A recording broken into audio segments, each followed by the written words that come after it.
Okay.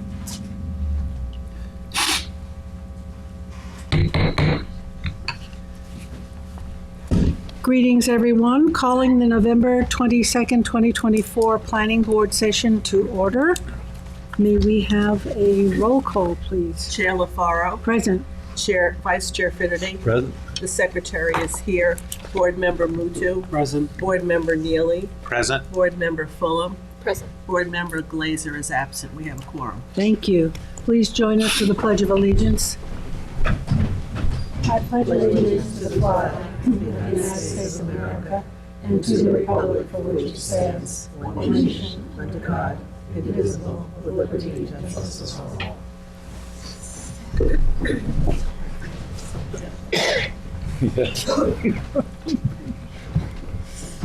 Okay. Any minutes, Gloria? We do not.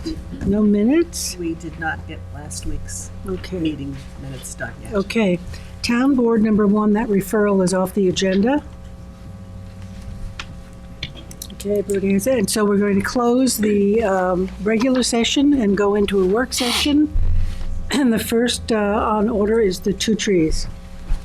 Good afternoon, Karen Payne Mercury, attorney for the applicant here, Roman Martu, who's a member of Hayground Road Development LLC, and also I have another attorney, co-counsel, Nika Strunk. Great. And- Whose application is this in the planning department? Anthony? You might remember we had a little meeting, some changes that occurred at the property. We had deemed the application incomplete because they had submitted to address those changes through an administrative site plan process. Janice didn't want to do administrative, referred it to this board. We deemed it incomplete, because we need more information, get an interpretation from the town board or from the attorney's office. Town engineer And the as town well. engineer Right. concerns, and I guess subsequent to that, there have been some changes to the site, and they want to present it to the board. Okay. This is, so what's being handed out is what the proposed changes are for the subdivision, and Nika's going to go into more detail, but basically there was an issue with the sand ring that was almost built. It's now going to be returned back to grass, and the other 2 rings are going to be, are still proposed. Nika's going to give a little history of it, but one interesting thing, which I hate to jump to, but originally when it was approved, where the sand ring was, that's where next to that building, that's where the manure would go. Just piled up. And it's anyhow, we'll get to that, but that's what they did. I would just like to start from the beginning, Okay. so that we're all on the same Okay. page. As I remember, one of the issues with this was that work had been done, soils had been moved, drainage areas had been impacted. Am I correct, Anthony? Give us just 2 seconds of a background on it. Yeah, so basically what it was the activities that were occurring, the regrading, the beginning of the installation of the outdoor rink were occurring within areas of the easement. The easement. Yeah. That's right. Yeah. Drainage easement, there's a conservation, an ag easement, so it was the activities occurring within those areas outside of developable portions that were Yes, previously and approved. So what we're looking at now is a revision of that plan where you Yes. pulled back and, yes, because it was deemed incomplete because the town attorney's office or the town engineer didn't have time to review it, to interpret the easement, the conservation easement, which we have.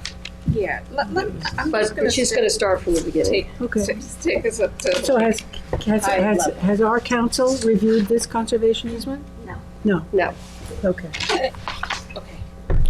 So the property is a 63-acre horse farm.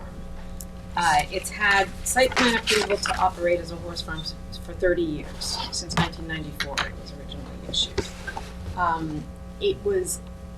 The property was subdivided in 2011, and the prior owner, David Valentis, created 17 residential building lots and a 63-acre horse farm parcel, which is what our client now owns.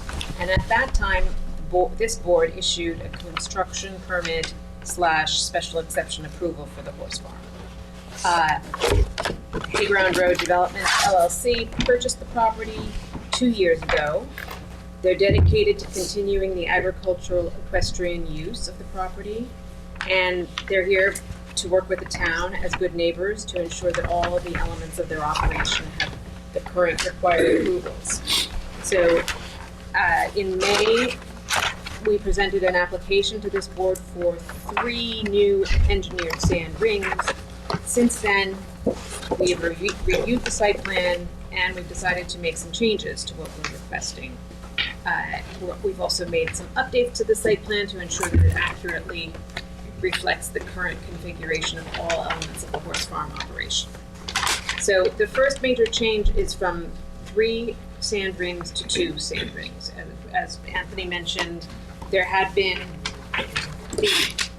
was a misunderstanding and the client thought that it was unnecessary to get a permit for the sand ring that began construction. Since then, he's reconsidered the configuration and the way he wants to use the site, and he is going to return that partially constructed ring to grass and restore the condition. Anthony, do you have that? I Oh, you haven't seen this? Yeah. Yeah. Do you have one of these? Because I'm looking at this and seeing 3 sand rings, so that's why I'm curious. Well, one is existing. You have 1, 2.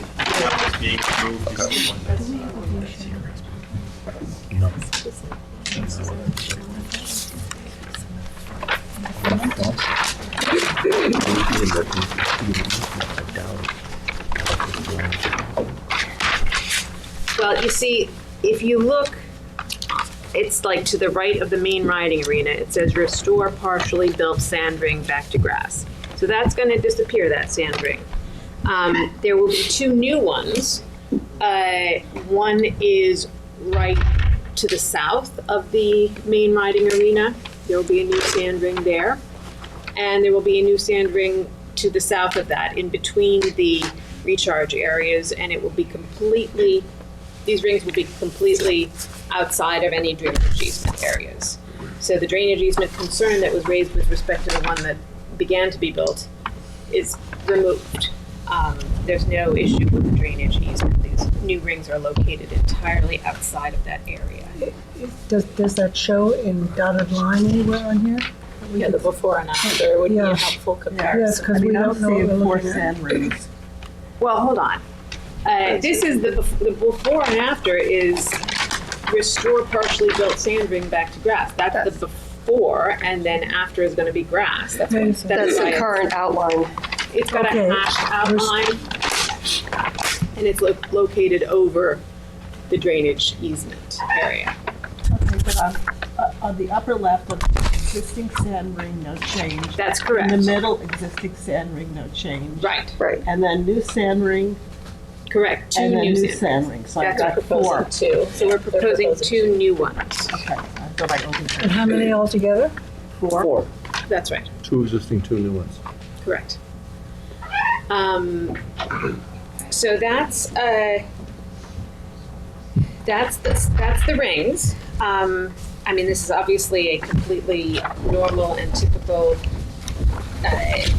accessory to a horse farm use. All the horse farms in this area have these sand rings because the engineered sand has become the standard for modern horse farms for safety. They provide safety to the horses and riders because the footing is better and the surface is softer in case of a fall. They're also better for drainage because sand is more permeable than grass. And so we feel that 2 additional sand rings is very reasonable given the 63-acre size of this farm. No topsoil will be removed from the site. I know that has been a concern. There will be no topsoil removed from the site in connection with these new sand rings. All the topsoil will be saved and reused on the farm at the site. So you do excavate the soil and put sand down? I believe so. I mean, I'm not a. I Yeah, think- to some extent, we take a little bit and then we regrade around the rings to basically make it more. See, I think you should tell us how many cubic yards of topsoil you're Something taking removed. away? It says on the plan, 6,000 cubic yards. yes, thank you, thank you, George, thank you, Of sand to be brought in. yes. Yeah, but I understand the question on how many. How much is being How much? excavated Yeah. out? Okay. But what's being excavated again is just being used around the sand ring to regrade and things like not. Just give us a number, because the Absolutely. soil is Yeah. important. Okay, so that's why we're here, is to, to hear the board's feedback so that we can, make any changes that. Can I ask you a question Of though, course. before we go any further? Because Yes. I'm a little bit surprised about why we're here. But what are you asking this board to do? Like change any of the easement description or what goes No, on in the no, easement? So what no. are you asking them to do? This is, we had a pending site plan application. That's gonna be withdrawn, and this is the revised site plan application that we're gonna submit. But does any of the, I'm just trying to, what's the distinction between what this site plan request would be asking for versus what was asked for in the first one, which is where we were going through all this back and We forth were and inside other the drainage. departments? Yeah. We were inside the drainage easements before. Okay, Now we are outside, Correct. okay. and also we reduced the quantities, the amount of things. So we're not changing any of the easement language No. that the town board issued or any descriptions or meets No. and bounds? You're only talking No. about the site plan conditions of this board? Do you have the- do you have the easements there you can pass out? I can certainly, I have the conservation open space easement. Those are the town board ones though. But I can tell you the drainage easement at this point is a separate issue. It's unconnected to this application. We're not. Nothing is Well, going just, in. if I, Yeah. just, you know, obviously this wasn't submitted formally to I us. understand. Before we say, I'm not disagreeing with you, but you have a new sand ring that you said you're excavating and bringing in some sand, touching all three drainage areas. I mean, literally wedged in, and our engineer has to review that. Right. Yes, sure. Well, I don't want to state on the record that there's no drainage issues or it's not a fit for No, we're not, we're No, not no. saying that at all. But in terms of the described drainage easement areas that runs to the town of Southampton, this is not, they are not being impacted. This will be constructed so that there is no impact to those areas. That's my Yes, understanding. and I believe anything over an acre of disturbance needs to have a SWIP. Yeah. So that will also address any kind of runoff or drainage. And Also. that will be One part of of the the issues process. with this site, when we did the site plan, and it's probably in the record, Anthony, is we actually established a soil profile. As you know, this is Bridgehampton loam, Yes. which is a unique soil profile for this area. It consists of topsoil, there's a certain layer of loam, and then I think there's a clay lens. We might have that from the original profile, but when you restore the sand ring, we want you to follow that, Okay. to reestablish the bridgehead. I don't know if it can be transplanted maybe from the new areas of excavation and brought over intact. That would be a question for your excavator. I might be able to do that, but we don't want a situation where you just throw some topsoil down over the sand and plant some seed and then that's done. I was gonna I ask really want you to. You have sand there right now where you were initially putting down the new sand ring, where you're looking to restore. Is that currently sand?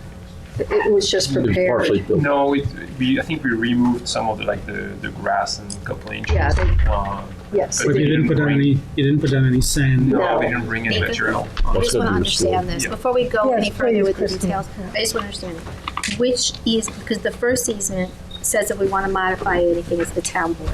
So are we, We're not modifying it though, because this easement, this conservation open space easement allows accessory uses. And it has a paragraph about that.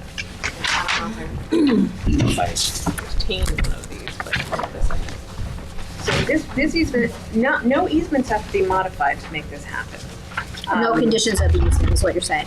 Pardon? Yes. No conditions of these easements? Right, correct. This complies with the easement. Yes, and this We actually, have to review them, but yeah. yeah, Right. and actually, by accident, we also copied the long pond buffer, which is just for the So it's not that residential one at all, houses. right, that has That's nothing at to do the with it. end, and that's a different easement. I'm sorry. when I No, that's okay. made The first one copies. says The town first board one and then is also- the conservation open easement, and it talks about no buildings or additional structures. This is It's on page four and five, yeah, 4 and 5, yeah. For lot 18 is on page 5. and Page it's 5, yes. Paragraph D. D. Yes, yes. Yeah, so it says, no additional buildings or structures shall be constructed, erected, maintained, or moved into the open area of Lot 18, and these are in the open area of Lot 18, except buildings or structures that are accessory to the use of the open area of Lot 18 as part of a horse farm operated on Lot 18, or accessory to other agricultural uses of Lot 18, including, for example, and not as a limitation, perimeter and paddock fencing, jumps, and horse run-in sheds, and such temporary buildings and structures as may be authorized pursuant to a special event permit issued by the town of Southampton. So, I mean, I wouldn't say that a sand ring is even a structure, but if it is considered a structure, it is undeniably accessory to the horse farm use. This is where. Excuse me, also, Yeah. it talks about the topsoil. Oh, yes, yes, and it says, no topsoil shall be removed from the open areas of Lot 17 or Lot 18, and the natural contours and subsurface conditions of the open areas of Lot 17 and 18 shall remain generally undisturbed, except as required for development of the facilities depicted on road drainage and grading plans filed for the subdivision map. So, the language generally undisturbed, I think every farm has to disturb some soil, to do what they do. They're farming. Potato farms. Yeah, Yes. potato farms are removed. Any crop farms are going to do this, and it's also appropriate for a horse farm to do this minimal. It's really, I don't think that the grading will be disturbed at all. The grading is intended to be kept the same. It's just that the surface, instead of being grass, will be engineered sand, which is what you So want. let me just say, this is a work session. Right. We've never seen this before. Anthony might not have had time to review No, it. no, I And our attorney so, this might be a very premature work session, is what I'm saying. Okay. So you can explain, we're not, it's hard for us to give you feedback Okay. if we're not prepared to do that. So, you can state what you're stating.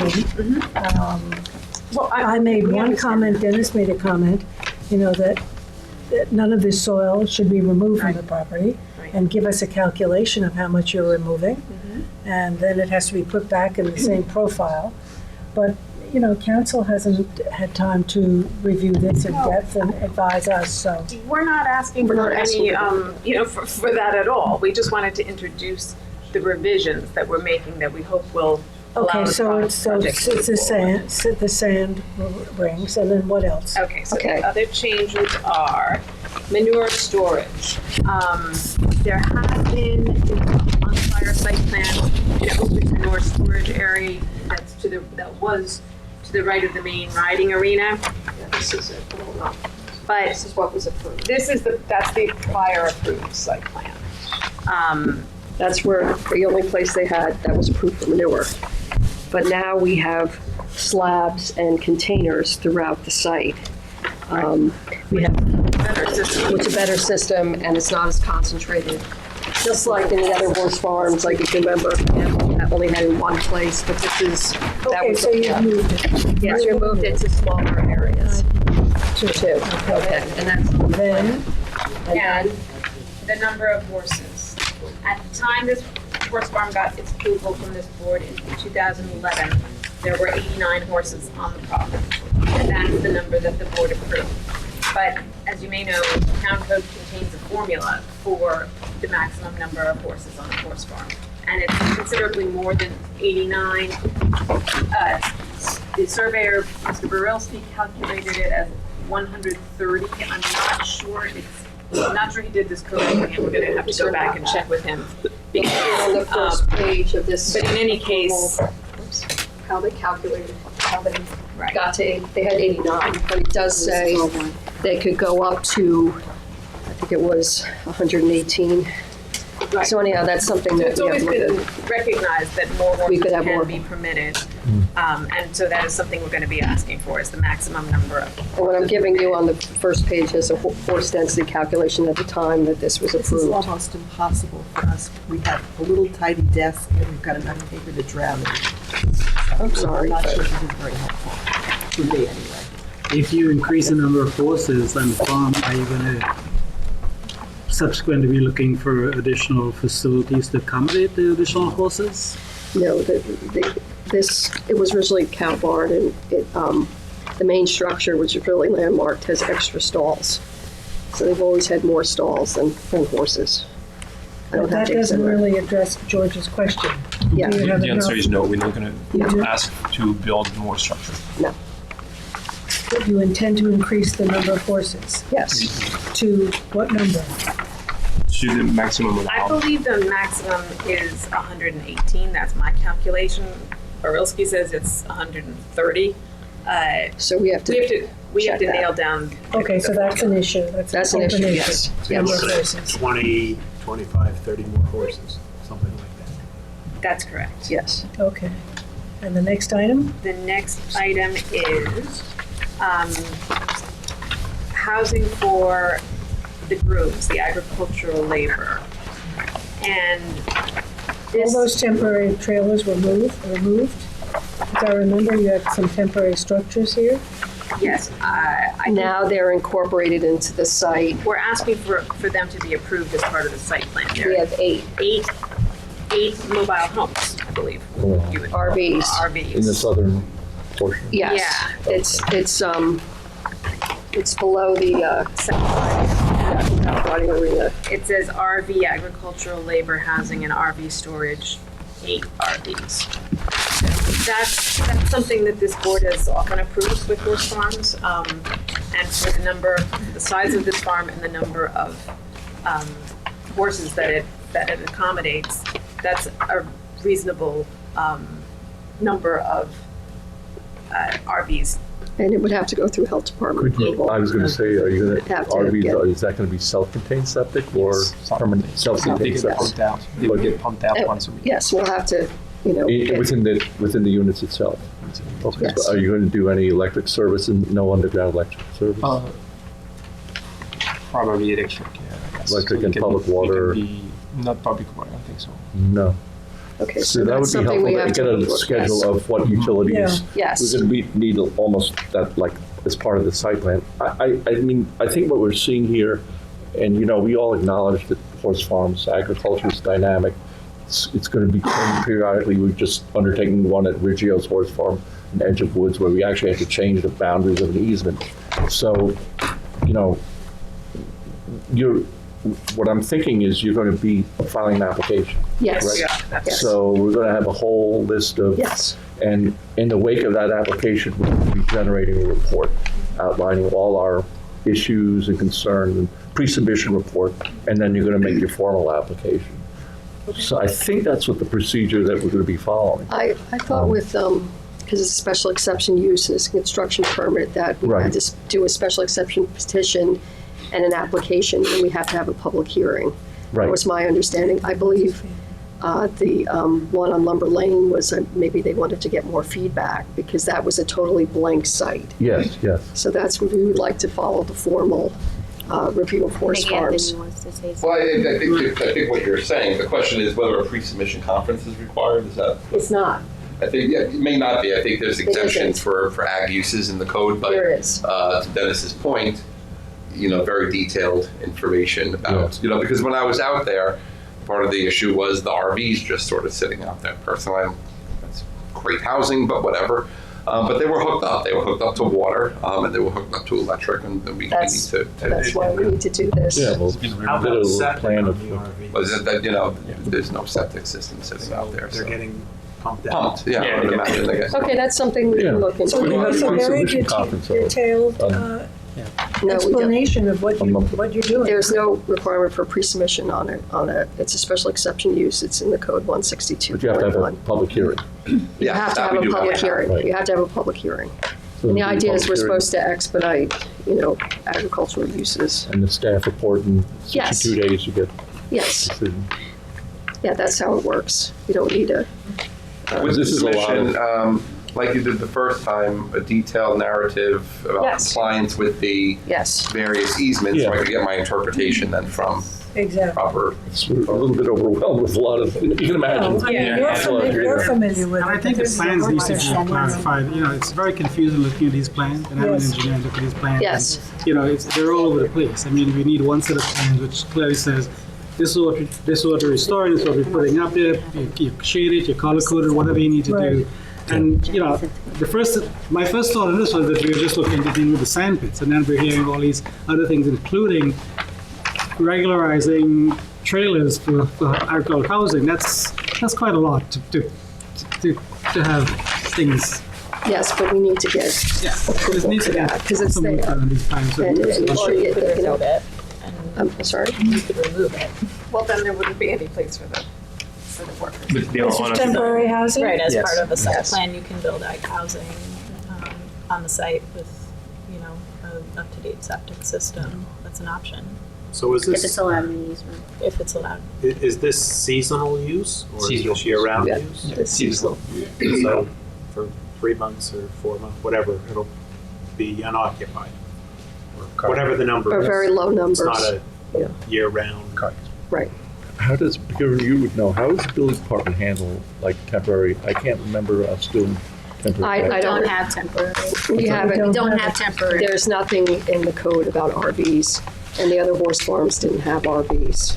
So how would that So be this would handled? be a new, No, there is something else. there is something about RVs, I'm sorry. Temporary housing I'm just for saying the Master last God. 2 horse farms I I handled. think they it's the didn't last have it. thing for They didn't Master have God. to.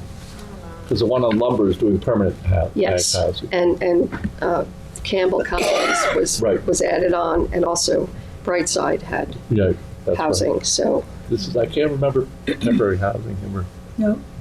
so I'm Well- just curious how building would handle it.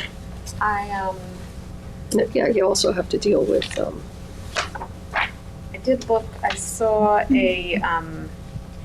there was a zoning board variance granted for mobile homes at 600 Mecox Road LLC, and the variance was a setback variance, it wasn't Oh. a use variance. Okay. So Totally that, okay, right, I know, but Yes. it establishes Yes. that the mobile homes, you know, can be part of a farm. And there's also, that's the same thing for Haney Farm LLC. It's probably reproductive if you could talk to building, and Yes. just get Yes, do all- input from them, because we're gonna have to do the same thing. You can get a memo. I remember that there was a diamond farm on Mecox Road. yes, I remember that. Those are 15 years. permanent though. I know you're calling them temporary because they're manufactured or mobile, but they're permanent. They're considered permanent structures. They're not considered temporary structures.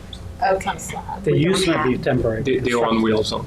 Or wheels. Well, You You talking gotta about go those at the building. other sites that I'm referring to? Yes. They're not RVs. Is that what you're saying? I'm saying they're not RVs. Okay. All right.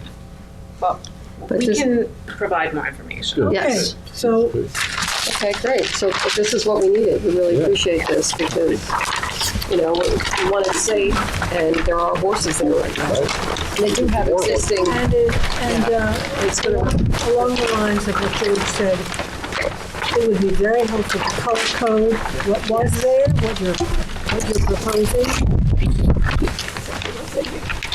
Mika, did you, since you want public Yeah. participants involved in this, were you able to share this with Get 'em the logged in. neighbors? That might be Yeah, a good yeah, idea. that's the thing. Safely and environmentally friendly and solo. Just a little friendly reminder to the board as we move along. Candace will start coming up here around 5:15 or so to start getting ready for the zoning board. I just like that reminder. Zoning board is today? Zoning board tonight, Yeah, yeah. 6 Oh, o'clock. okay, all right, Yeah, hearings. great, thank you very much. Thanks. The next work session is 495 County Road 39 Serve Pro. Prena, that's you? So,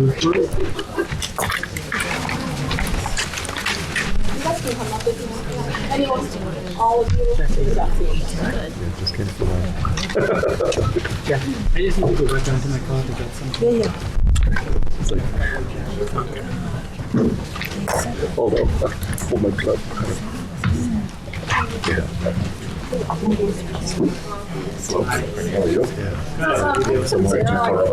Too much feedback going.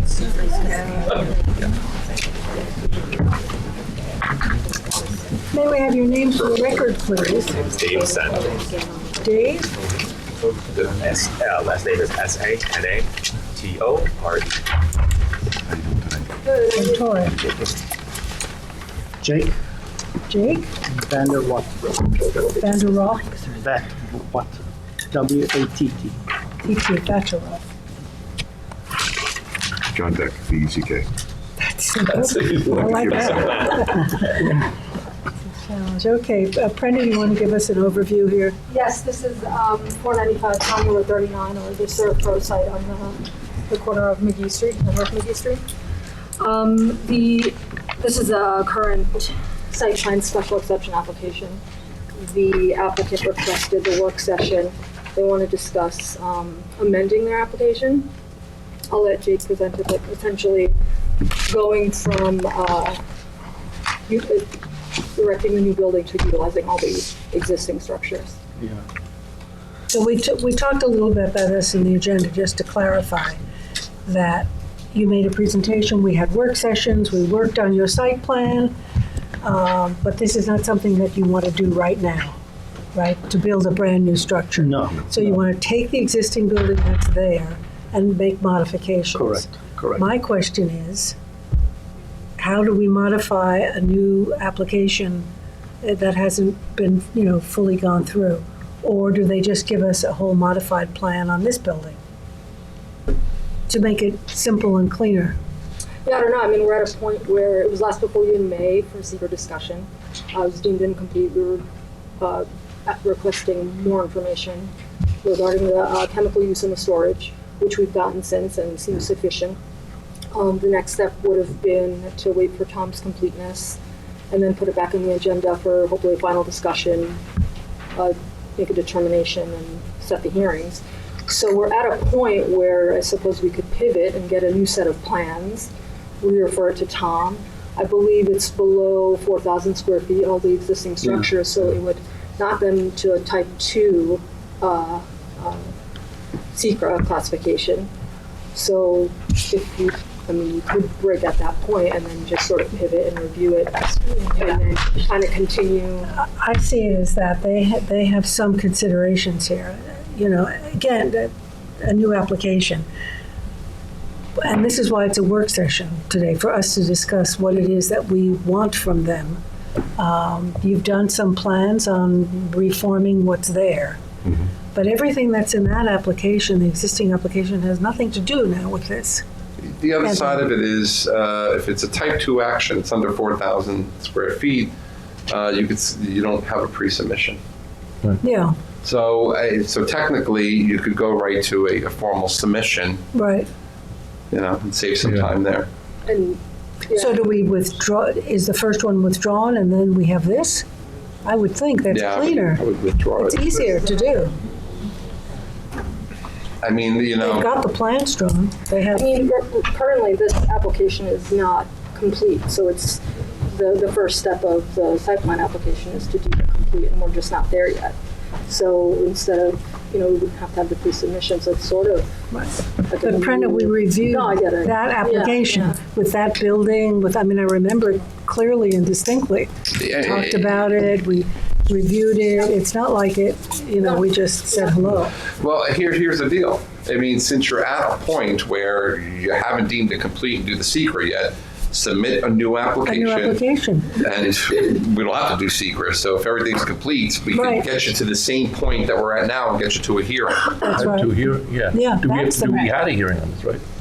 No, not on okay. this. Yeah. So we have to do a hearing. So that makes It's a type 2 sense. action, no coordination. Yeah, that makes sense. We're at the same point, so if they get everything in, we could still move it almost as if they were amending it. So do you understand what we're talking about? Yeah. Same timeline. Forget the old application, withdraw it. They'd have to formally withdraw it, and let's look at this. It'll go quicker. with Yeah. this, because Totally you're just totally keeping the new structure. building,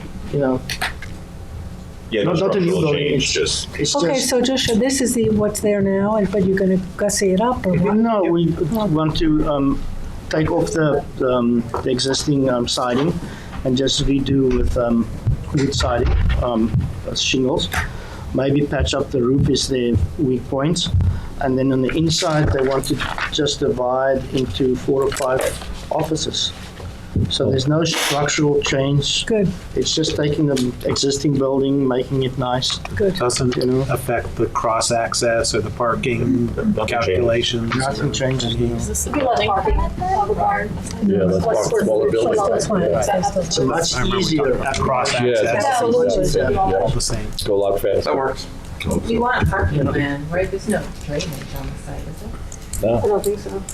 No, we As far want- as dry wells? it? Yeah, Yeah, there's a dry well. okay, we would just refer to the town engineer, we'd want a parking plan, parking layout, Right, formalized. Lighting. Gap spaces, I'm not quite sure what the site looks like now, but I don't think it's very lighting. Do you have any? No, it does. No. So this is what it'll, so you're gonna put a shingle, take off whatever's on there? Yes, there's horizontal siding, take that off. Put And shingles? just shingles on, correct. And then if the roof is in pretty good shape, but if it needs Patching, you'll do it? do that. Okay, But there might be a window or two that they want to replace in kind, in place in kind. Yeah. But other than that, it's pretty great. straightforward. It'll save you a lot of money. Oh, yeah, Oh, a lot of money. Yes. Yeah. And if there's And nothing time. wrong with it, why, And time. Yes. Yeah. and time. Yeah, exactly. Okay, so procedurally then, they'll formally withdraw the old application, submit this, And then we'll do a completeness review. we'll do a completeness Or and referral, public schedule the hearing. hearing. Yeah, okay? We'll do it all over. Great. That's essentially what we're gonna be doing Yeah. next anyway. Are they ready to submit now? I don't believe so. I've seen only these plans. I Okay. think we would need, again, a formalized Yeah, we'll and Parking, Okay. and- yeah. There's some- a little more site information in there. Gets the septic up, I mean, not the septic, the engineer plans, survey updated. Good. Okay, thanks very much. All right. Thank you. Thanks for coming in. Thank Thanks, you, Brenna. Brenna. Teresa, are you on for 4, the lot line map of Charlton Halsey? That's the Oh, yes, I'm closing here. Closing the work session, going into the afternoon session. I threw away my comics and the agenda, so I wasn't sure.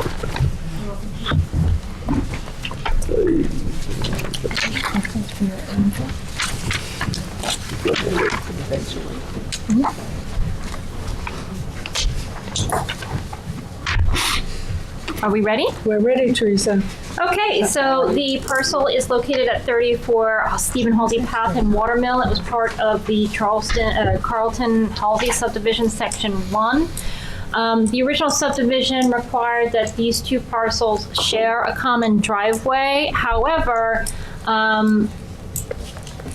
when the properties were built originally, this one received a building permit for its own driveway, and then this one was vacant. And then several years later, this parcel was given a separate building permit with its own driveway. And it's been almost 20 years. This was the 2001 aerial photograph, and they're just requesting that the planning board amend the covenant so that they don't have to share the driveway, since it's been existing forever. It's a Has dead-end council street. seen the I know the covenant? street. Council, have you seen this covenant? Is this one I looked at? I don't know if I did. I don't think so. I'll double check and I'll send it back up. Okay. Is a Oh, public but hearing It's just a required? draft covenant to amend, to abolish that requirement. Is a public hearing required? I'm not sure. So they're all different. Do we need a Some of public them hearing? require We'll have to check the supermajority. easement language and Right, the if- covenant language. If there is a public hearing required, I'll double check that. And if there is a public hearing required, I'll bring another resolution before the board Okay, and on the next meeting. okay, so no action on this. Check the language also, because some of them require supermajority. Some Okay. of them are just simple majority. Okay. So it's a bit So all over the map. I'll triple check, and so I guess we'll just table this then for this evening, and then I'll bring it back before the board at the next We're meeting. not here You're not tonight. this evening. We have no I meant meeting for this session. afternoon. Okay. So, and then I'll bring it before the board for December. Great, thank you. Thanks, Teresa. Anthony, 64 Lewis Road.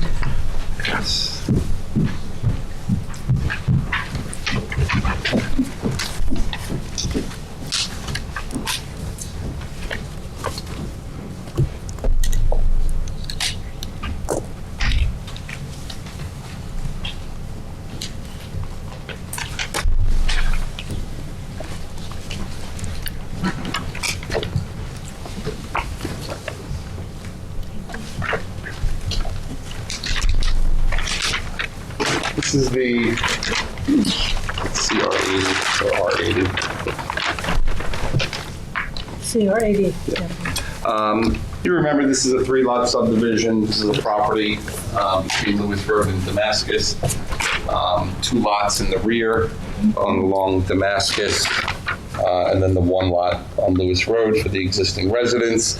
The 2 lots will have access from Damascus individual driveways. We do have a 50-foot buffer that we required. No access off of Lewis Road in this one. Actually, not like that. And even though it's in the resolution that you'll see, the applicant's representative gave re-veg plans for the all 3 properties. So, in addition to the buffer, each property will comply with Good. APOT. And that's actually good because if you look, that's pretty spotty vegetation up there. So, all things considered. All ag land. Was it? Used to be all agricultural land, yeah. Yeah, well, that's right. All right, so we could go through the resolution here. If you just go the findings on the first page, this received health department approval in July of this year. It says July 4th, that's not the right date.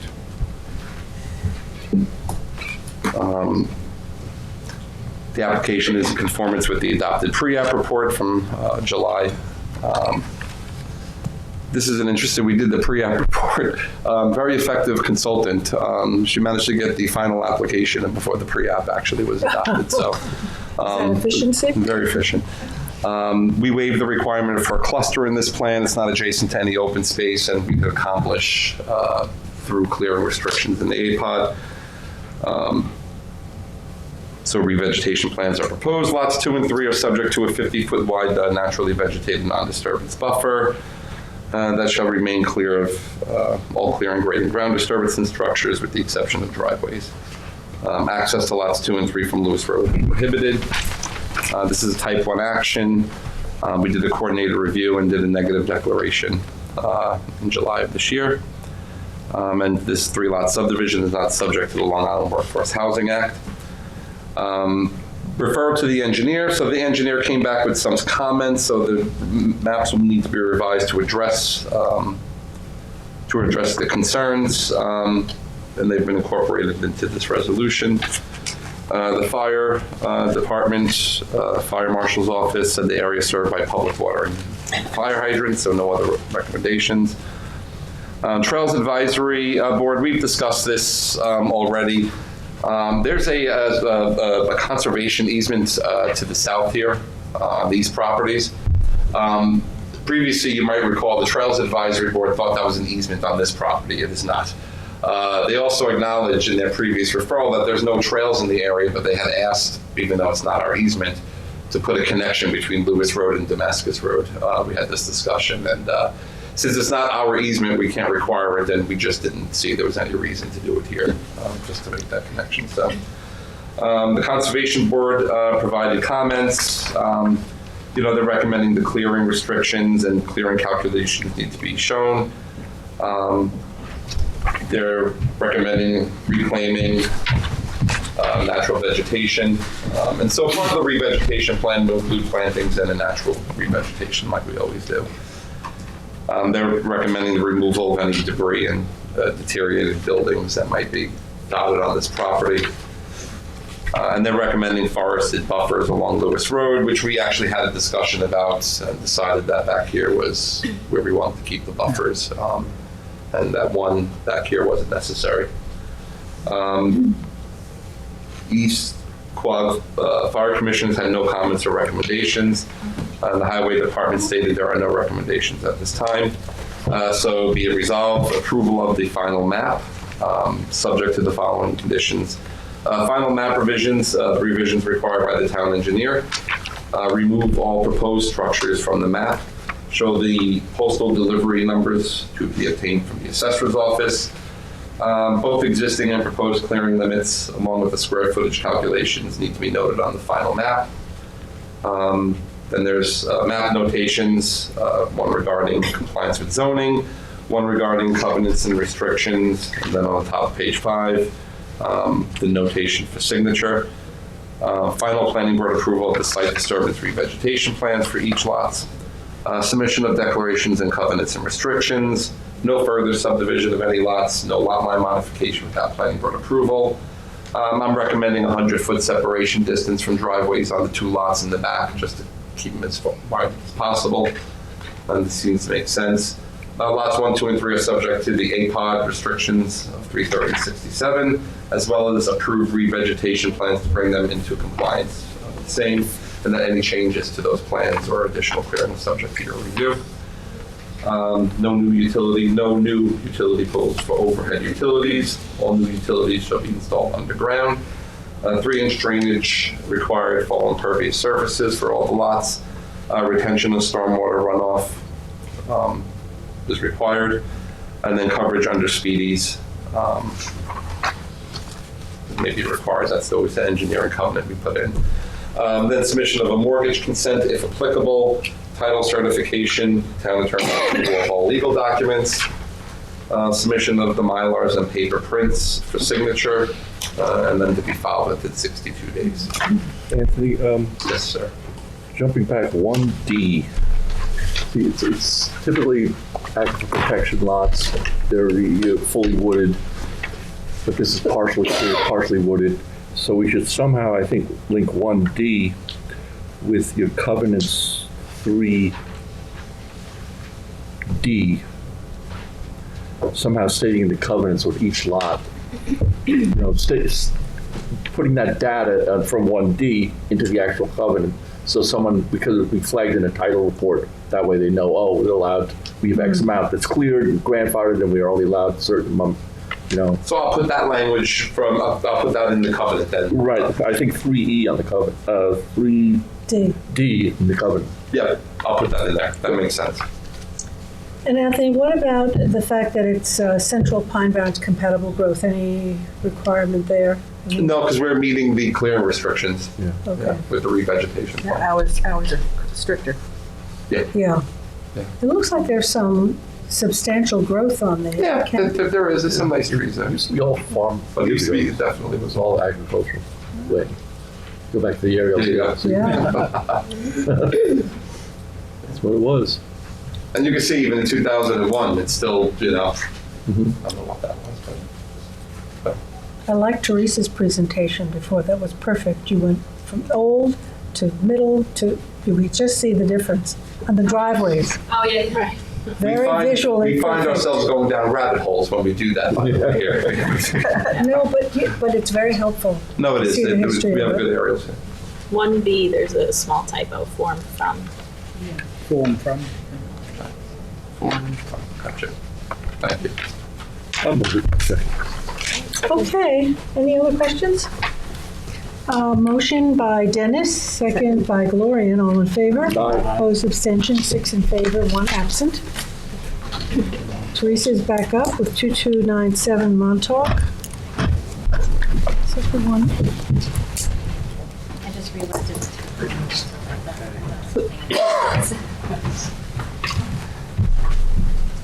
You distributed the draft, did you send it to us? Yeah. We got it. It's coming down. Across. All right, so 2297, this has been in abeyance for quite some time. We had a pre-submission conference hearing on it in January of 2024. And the applicant had requested an adjournment of the adoption of the report. I do believe that we had discussed it. I can't quite recall if we had the full discussion. But this was the parcel that had an older home and it was demolished pursuant to a building permit, and it is in the new Bullhead Green Street Historic District. The neighbors had some concerns regarding drainage. They came to the public hearing for it. It is in the historic district, so Landmarks provided some comments which were incorporated into the report. So today is to adopt the report and to move along with this application so that the applicant has some written guidance on how to proceed with the application. Of concern specifically was the architectural style of the building, the size, and the number of variances that might be required for the project. And then again, some of the concerns from the neighbors with respect to drainage and potential stormwater runoff occurring on their property. So like the only thing that was of main concern on the staff report was whether or not you wanted to assume lead agency, which I'm assuming yes. But then the other things were outlined in the report. Oh, I have 2 copies. Concerns with respect to the building and historic compatibility. They are required to get a certificate of appropriateness for the historic district. Landscaping, just this general standards with respect to construction in the But HO don't they zoning want to district. put the 2 apartments where they're supposed to have 3? It was in a separate building, which is not code, so that's a fairly significant question mark. correct, and that was one of the things that they would either need to redesign or seek variances for. This is the Farrell application? That's correct. So now they have a new attorney, and today is just to adopt this report. We had the public hearing in January. There's a 30-day comment period, and today is to adopt the report, which I did email to you and to the agent. I have it. Yeah, no, I read it. Yeah. I mean, there are a lot of questions. There's a lot of questions, but this is a guiding document for the applicant, so that they know how to proceed with addressing those questions prior to formal site plan application. Good.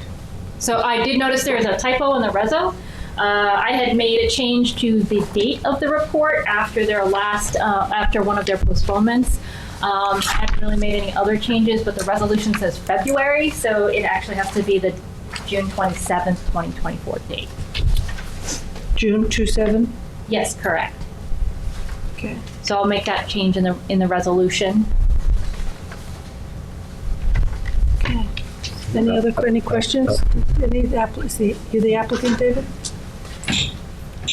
42297 David Gilmore, Greenberg Road, 2317 Montauk Highway, 2 lots down. We have our guidance and we'll move it forward and go forward going through the process. Okay, thank you. No other discussion? I'll motion to. Well, so I'm going to actually, just to confirm, so I apologize. The report says June 27th, but I'm going to actually amend it so that you do want to assume lead agency, so it'll be today's date. Yeah. So the resolution should be today's date. I just was working that through my head. So which whereas is that? At the very end, whereas the planning board adopts the report such and such a date, it should be November 21st. And I'll redate this after I change the Okay, so we can act on it. Correct. So motion by Dennis, second by Kate, all in favor. Aye. Opposed, abstentions, 6 in favor, 1 absent. Thank you. Claire, Watermill Square Associates.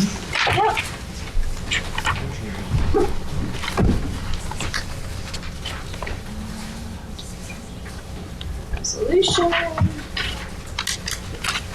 We talked about October 10th, and you were concerned because the fire marshal brought it up that there be no outdoor heaters, and we know where the outdoor heaters with these outdoor seating are located. So that's the site plan. Well, this is that sort of alleyway with the tables. Kisaki, yeah, and Watermill Square. Kisaki,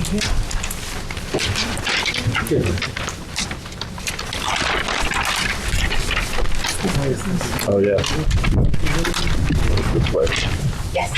Yeah. That's him saying there he's for- not gonna have outdoor heaters, so I put a condition in that there be no outdoor heaters. No. No.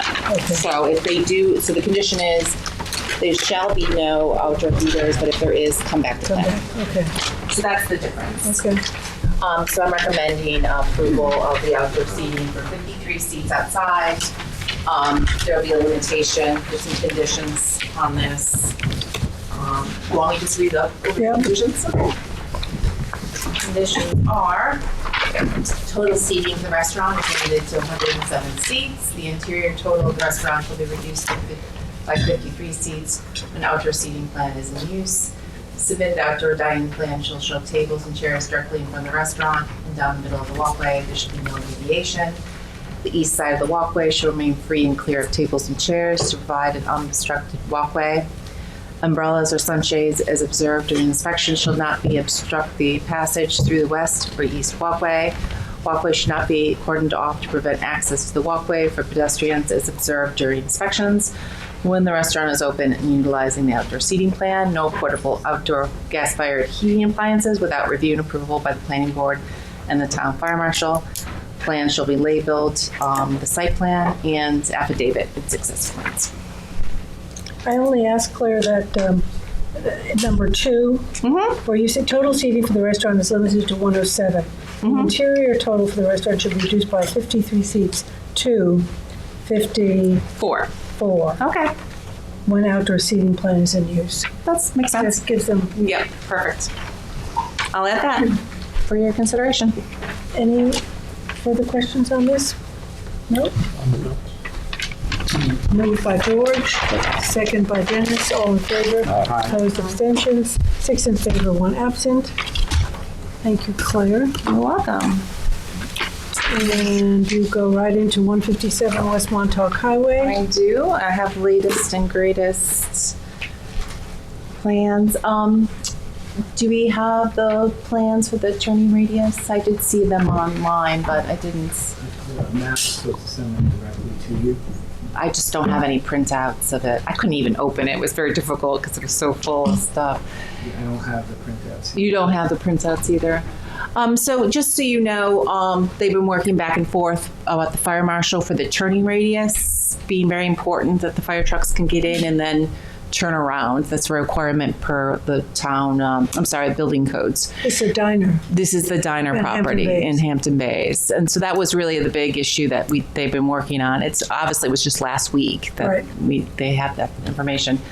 Do you feel comfortable leaving this as a condition? It wasn't a requirement. They didn't deny the application because of this. Yeah.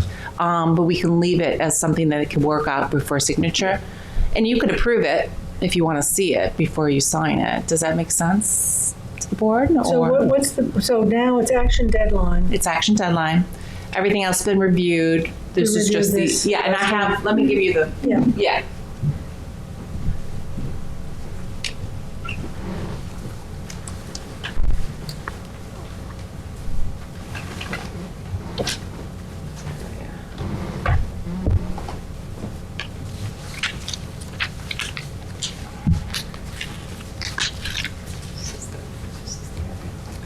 That's the decision on top and the staff report behind it.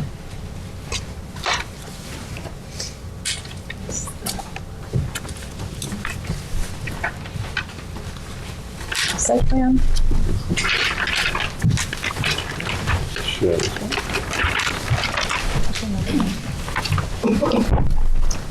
So the question is that they knew that you'd have to take a left-hand turn because they're coming from the east. For the most part, they'd have to take a left-hand turn in. So it's tight. They were really concerned about how tight that was. So I did see it preliminarily. It's just that the fire marshal's a busy person and can't respond in a day or two. So it is that they can turn in and then they can back out. There's 2 places for them to back out if they need to not to turn around. No, it wouldn't go that way. It'll be So they come in and they have to turn around somewhere down here. Down here. That is it. Yeah, yes. it's tight. That is one way to do it. There's another way to do it is when you turn in that you could take that corner and then back up and then you can go forward. So yeah. All right, so they're going to provide us with a turning radius diagram. And it's something definitely the fire marshal is going to review it because they got to make sure the code is being met. But do you want to look at it also as a condition? And they would have to adjust something if the turning radius is not adequate. Yeah, it would be something like mountable curbs. They might be just tightening up some of the landscape islands and things like that. They have 2 spaces that they also could eliminate, which would obviously help, in terms of providing, making it tighter. I think we better see it before we Yeah, they're going to delay the application because some of those curbs could even just be painted curbs, even concrete curbs, right? Right. Some of the islands could be painted islands rather than that, so it 100%. allows the movement of traffic. And that's just such a big safety issue that it's sort of hard to.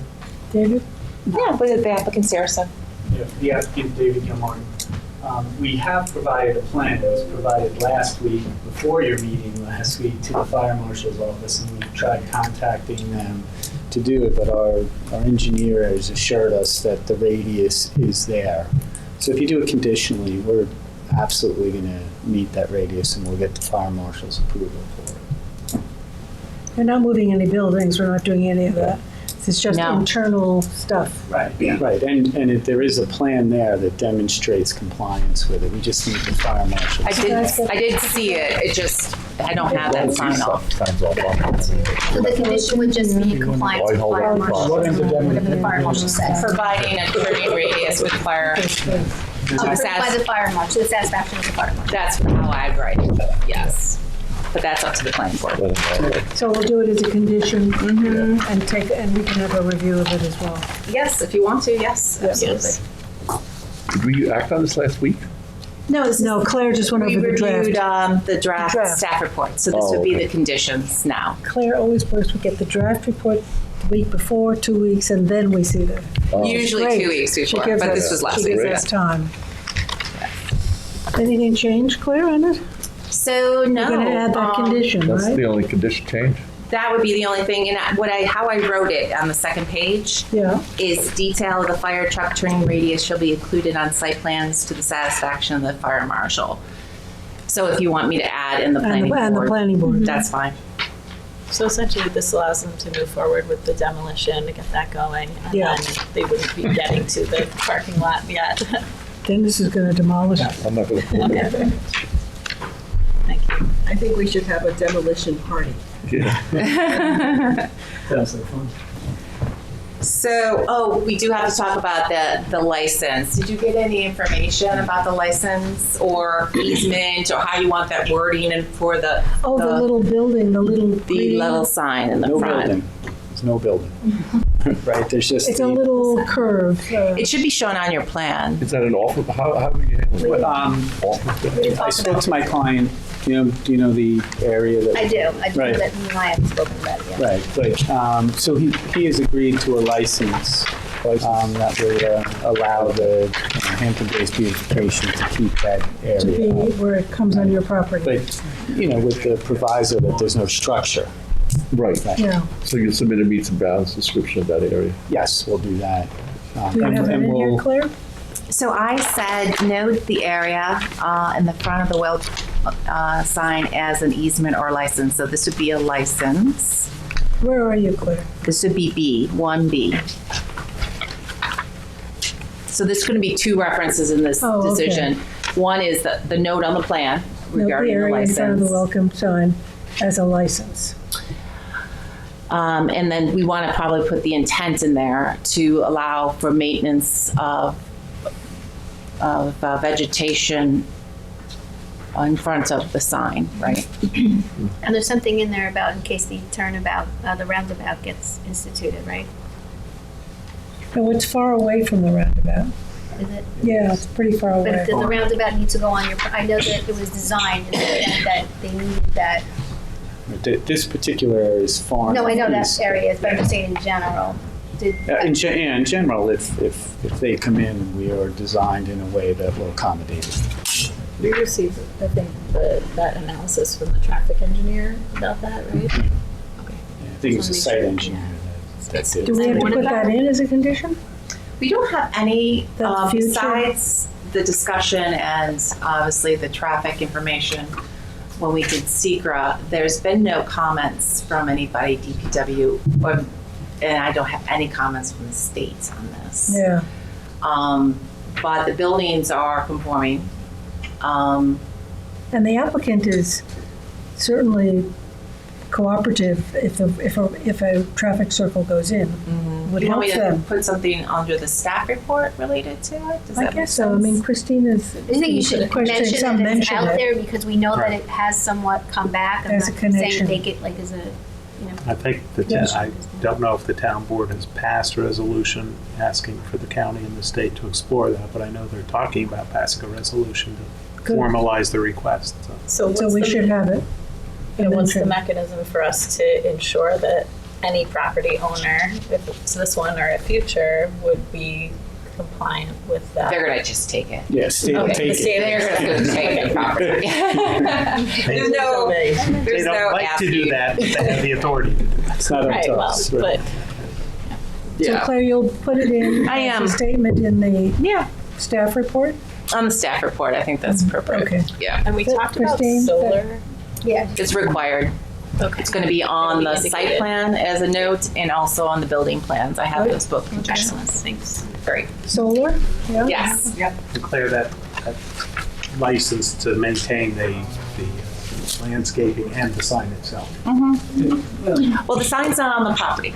Oh, the sign? Only this little garden, which has a Okay. little retaining wall, which I Like would a flower bed. Yeah, it's a flower bed. Okay. It's like, maybe a 2x8. Oh, so the sign itself is not. It's No, in sign Hampton is Bays. not on the property. It's just Sound Sign is on the town's property, Yeah, Okay. where it belongs. maybe they want to sell it to you, David. I think it's open space. So solar, do we have a condition here? Yeah, 1C, it says indicate solar on the proposed buildings. 1D is to note the proposed cross-access potential to the south. They show it to the west and east, but obviously it's owned by the state as a drainage, but it could also someday Be cross-access. be an A link. opportunity for cross-access, so Okay. put that on there. So the rest of this is kind of cleanup notes. Plan shall note the date of preparation and any revision dates. The plan shall be stamped by a licensed professional. The lighting, we did talk about this. The lighting from the interior building shall not shine out of the proposed front facade. Add a note and details to mitigate. Indicate the solar on the proposed buildings. Change the landscape plan. We talked about the boxwoods north of parking spaces.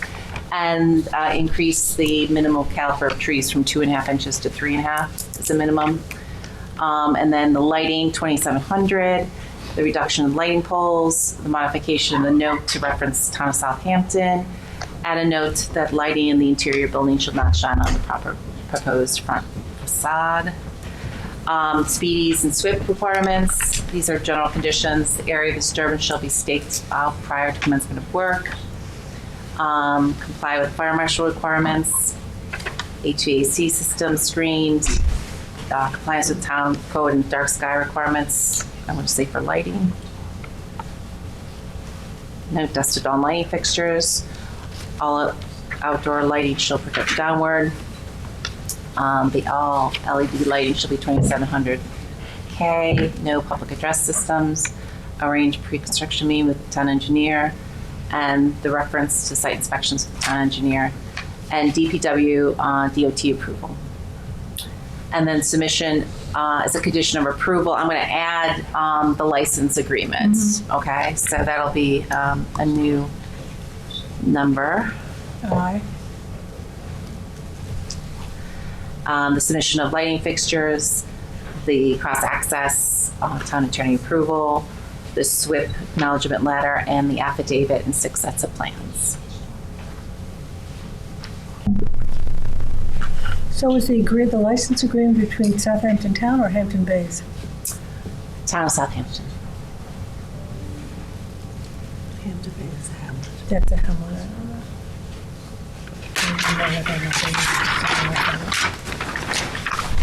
Okay, any further discussion? Motion by Dennis, second by Gloria, and all in favor. Opposed, abstentions, 6 in favor, 1 absent. Good, thank you. Thank you, Claire. You have the next one. I do have the next one, Eastport's Mobile Home Park. So I went to the site, I do pictures, I'll pass those out to you. I tried to do little descriptions of where on the site they were. We had lots of We still have the big plans to work community with. Sorry about that. input. Here's a picture. Welcome. I do encourage people to go. It's definitely eye-opening. There's about 17 people who are on site still with their owners on the property. And so.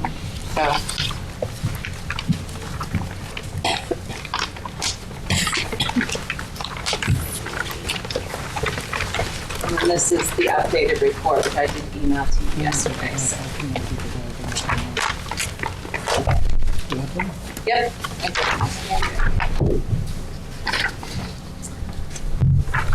And then I did email you the second CO. Sorry, I had copied just one CO. So there was 2 COs issued in March on the property. Oh, this was the issue of the number of units, right? Right, so there were 2 COs. There's 2 properties in question. One has 83 units on it, the main parcel of 251, I think.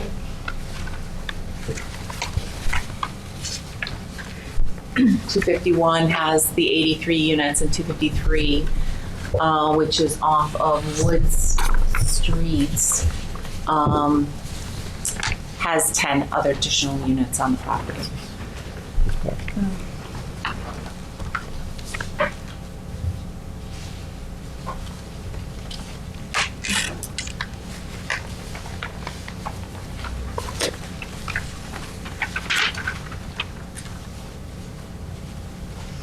Do you want me to just to kind of review what I've updated? Yes. I updated everything, so I was going to go through. I'm sorry, go ahead, Kate. I was just wondering, so we were talking about where's the jurisdiction between the town building department and HUD, and then who coordinates with Suffolk County to sort of determine how to approach this in a coordinated fashion. Were you able to get information? I don't have any additional information on this. This is new. This is new to planning. We have yet to, besides the East Quad Mobile Home Park, where had the relocation going on, I have not done anything to do with mobile home parks. They are like sets. They're just the building departments, like the one in, I'm just thinking about the one in Riverside. If somebody wants to put a new unit in there and there's a designated lot, they would just go to the building departments and demonstrate that they're putting a new unit in there.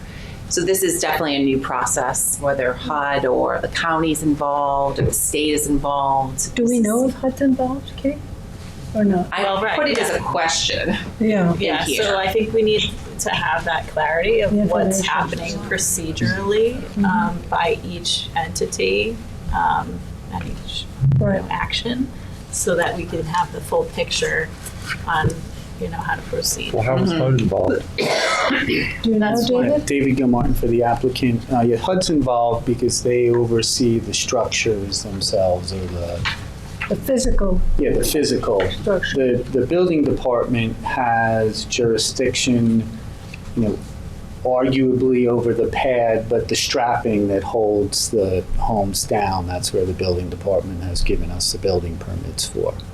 So that's the extent of the building department's oversight. So any new manufactured home has to meet HUD standards? Correct, HUD approved. So I would think that would be some kind of a condition.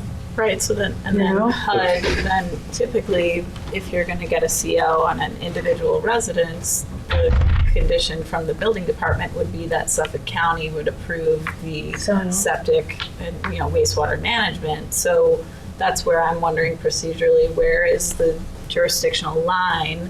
Because the building department at the town does not have that jurisdiction. HUD does, and we need to be coordinated. Why wouldn't the So I building just department have that? Why wouldn't the building department? Let's say when we do modular home, they build it in Pennsylvania, they wheel it in, they set it on a foundation, and the building department has to inspect everything. They inspect the foundation, they inspect the strapping, they inspect the, you've got to do a air test with the, they administered all of that. Why would these be different? I don't think HUD's equipped to inspect these things, right? I guess what I can answer that for you, Mr. Finley. Sure. Then Brian DeSessa, 2331 Montauk Highway. Modular homes are not regulated by HUD. there are different standards inside of that. So to your point, the building department has jurisdiction over modular homes because their scope is greater in terms of inspecting the foundation, the connections, the strapping, the connection of electric. HUD regulates everything on a mobile home. So a mobile home manufacturer that is licensed to do business and create mobile homes is certified through HUD. Every time they create a new model of mobile home, they submit that to HUD, electrical, the whole building part of it. HUD then certifies that set of plans as acceptable, and the building department has to accept that. So the building department here, and in reviewing the code, has the ability to inspect strappings, because now the code requires strapping due to wind speed. So they will issue a permit now on all new mobile home parks for purposes of pouring the 6-inch insulated slab, the bolts and strapping that'll connect to the HUD regulated unit. So HUD certifies these when they roll out of the factory, right? Correct, on the plan, that's So it. there's no further, they is don't have to not. go in and say, recertify it? No. Okay. The only time if you apply to the building department for modification or you go to change anything on that structure, then it's a deviation from the HUD approved set of plans, and then that's a different scenario. And meanwhile, the building department's, any steps, stairs that go out, any decks that go off? Not stairs or ramps, that's part of HUD, and those are part of the engineered plans that come with the units. What about a deck that goes off the back? If you were to build a deck, then you would apply for a permit through the building department for the deck. The deck is not connected to the unit. There'll be a 2-inch space gap because you cannot connect anything to the unit or it would void the HUD. So there's rules and regulations in place to do that. So if you were to put a deck off of a mobile home unit, you'd get a building permit from the building department for purposes of the footings of that and the construction of that deck. It's a separate structure. Correct. So you could still move the That's unit correct. because the individual who lives there owns that unit, right? So Not necessarily. They're separate. They're just HUD regulated, so it has nothing to do with ownership. So my question has to do with the mechanism that we're using to evaluate site plan on the basis of 2 certificates of occupancy that are, pre-existing, right? And I think there's an opportunity here to look at these sites and really make sure that, we determine, is it actually pre-existing?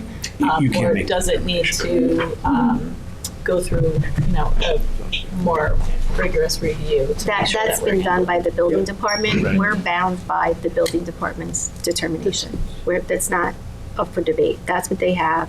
And if that could be challenged, they'll challenge it outside of here, but that's not our jurisdiction to do that. The number of units? The number, So what yeah. about the fact that we don't have a definitive answer from the health department on septic?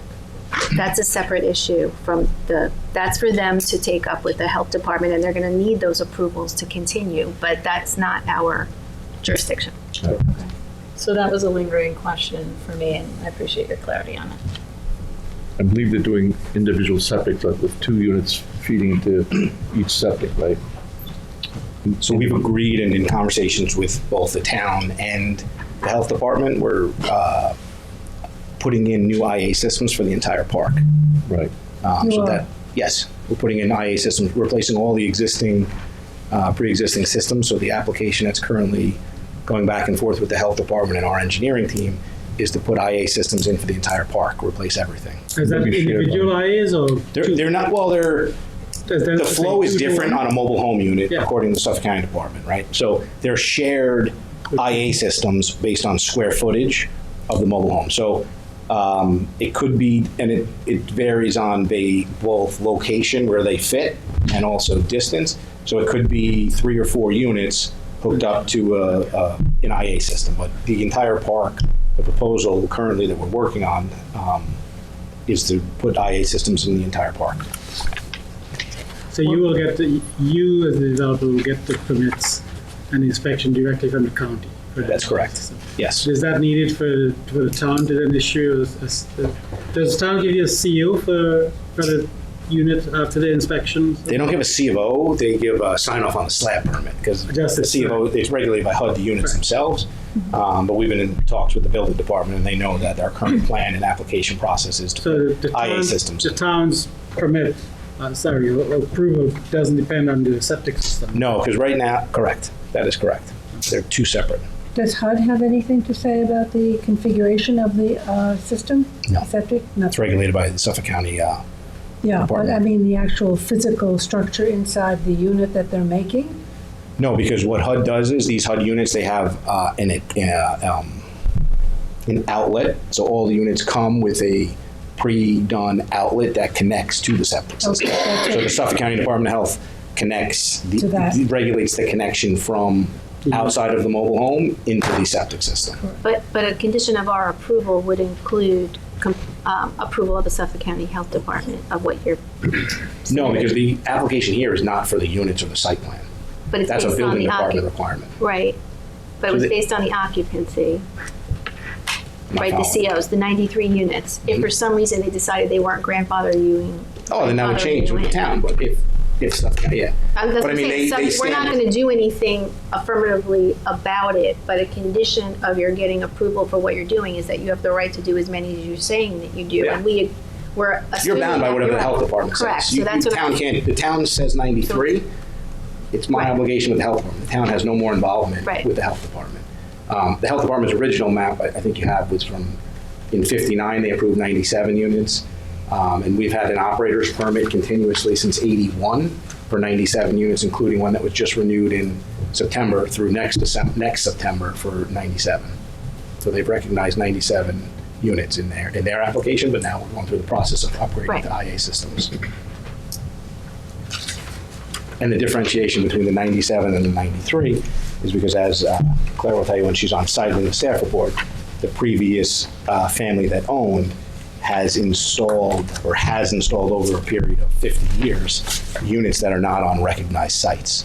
So there's units that exist today where people live in them and own them that are not on recognized sites that are hooked up to septic systems. So there's the distinction in your number from 97. Because 97 or more, 103 were the most at one point, and 97. But in reviewing of all the aerials, utility bills, active meters is what we gave to affidavits, is what we gave to the building department in establishing that number. So as you drive by the park now, there's one to the west. There's a unit that's very close to the road on the west, which is not on a recognized lot. So and we have a demolition permit for that. So that'll be demolished and that'll become grass area. Is there somebody living in it? Not on that one. This one. So there's one.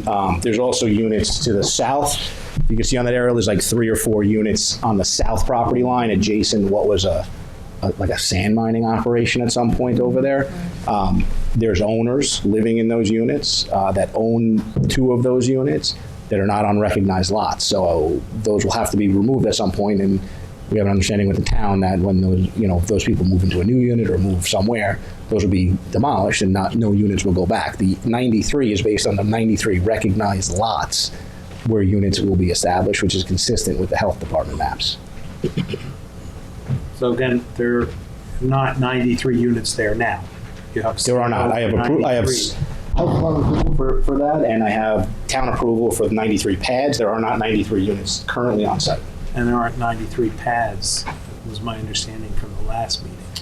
Well, there's 93 pads. There's not 93 slabs. There's a distinction there. So the pads are where the units go. Slab is what I was. There are not, because that's a new requirement, not under when the parks were established. So now it requires slabs, but there are 93 pads for 93 mobile homes. Okay. Do you want to tell us what you experienced when you're on site? Yeah. There was it's a variety of newer units.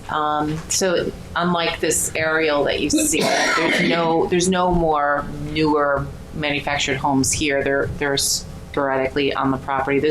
Some of them have new pads on them that have been poured, and the units are there. Especially in the fronts. As you go down into the site, there's more of the dilapidated units. Some are empty and they're marked that they are not fit for living, so there's like a marker on them. But I asked when I was on the site, David Goodmartin was with me. I asked the supervisor of the sites, how many units are occupied by owners, and there's 17. And so it's a mixture of well-maintained, trailers and some that are more dilapidated. And So you said there are a couple of new ones up in that area? yeah, mostly the new ones are towards the fronts of the property. You can see them from the road if you go by. And is that something that the developer has put in without approved site plan? Well, I think at the initial thing, there was some building permits being issued for these slabs. But then when it came to a realization that the health department was questioning whether some of this was approved or had been abandoned and they would need to review the sites, that's when the stop work order was issued, and no more of those are being issued by the building department, as I understand right now. Right. But they will have to be brought into compliance with an AI system. That is what they're saying. Yeah. They're being brought into compliance with IA systems. So we have I don't have it with me, but I think we have like 41 or 42 building permits for pads to put new units on. So all the pads at the front of the park are coincide with building permits that were issued to put the slab in and locate the units on there. So are the locations the same as the original development? yes. So there was a map in 59. It's consistent with that map, with the map that I've showed you today. There's units there that are straddling lots. There's units there that were not put on lots. So what is being reestablished with building permits and where units are being located is consistent with the park as it was established prior to 57, and then the 59 health department map, which is consistent with how the pads are laid out on GIS throughout everything. So units are shifting as to where they currently are located, but that's because units were located not on pads or like diagonal on pads, or I don't know how they operated. Are pads lot lines? If I'm gonna, is it like a pad? Pads are not lot lines because there's no meets and bounds descriptions, but it's a map that was because it's only. But it's not a structure. It's not like concrete. The pad is concrete. The pad is. The slab is concrete. Right. The pad is bigger. So the pad encompasses a parking area and a yard area, and the slab is located inside of that pad area. What's it made out of? You can think of it as a lot. That's what I'm asking. There's no lot description, so there's no meets right, and bounds. but I'm just saying it acts A like pad is a lot. and a slab is the concrete where correct. the structure actually goes. Okay. That's correct. All right. Yep. So what we're looking at is the actual locations of how it will look. That's correct. Okay, Claire, you want to go over your report? Sure. So, is there any intention of going over the 93 units? No, that's a limitation. That's item number one. So, there was two COs issued March 28th, 2024 by the building division for the total of the 93 units, which we discussed. They provided the information about HUD. That's helpful. What happens? Can you help me? Not sure. And then, is there any New York State jurisdiction over this site, as far as you know? Okay. So we talked about the type 1 designation last meeting.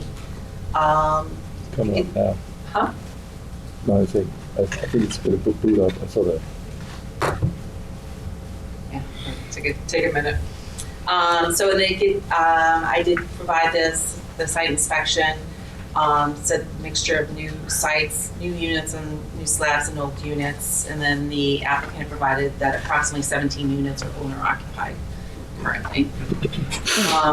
The street signs, when I went to the site, there were 2 street signs at the beginning of the property that identified the in and out. So the entrance is on the west side and the exit is on the east side. The west side is known as Park Avenue. The east side is known as either First Place or First Road Place. I can't decide. It's one of the two. And otherwise, there's only one other internal sign. So I asked them to immediately put up a sign that identifies the roads because people are living there. Are there roads? Safety. Are there any roads? Well, it's a road. It actually, our GIS describes it, puts a label on them, and then it would be important for public safety to have this road. And direction, yeah. Yeah, Where exactly. you're going. So with the health departments, this is what we discussed last time. I did provide to you the email from the engineer from the health department at that time. That was an email from June. And the applicant obviously, as I said, they're in discussions about putting the IA systems to be shared by 3 or 4 units. And that would just play out with the health department. Any other additional comments on that, or? Do they have to identify on the plan where these IA systems are going, if they're shared?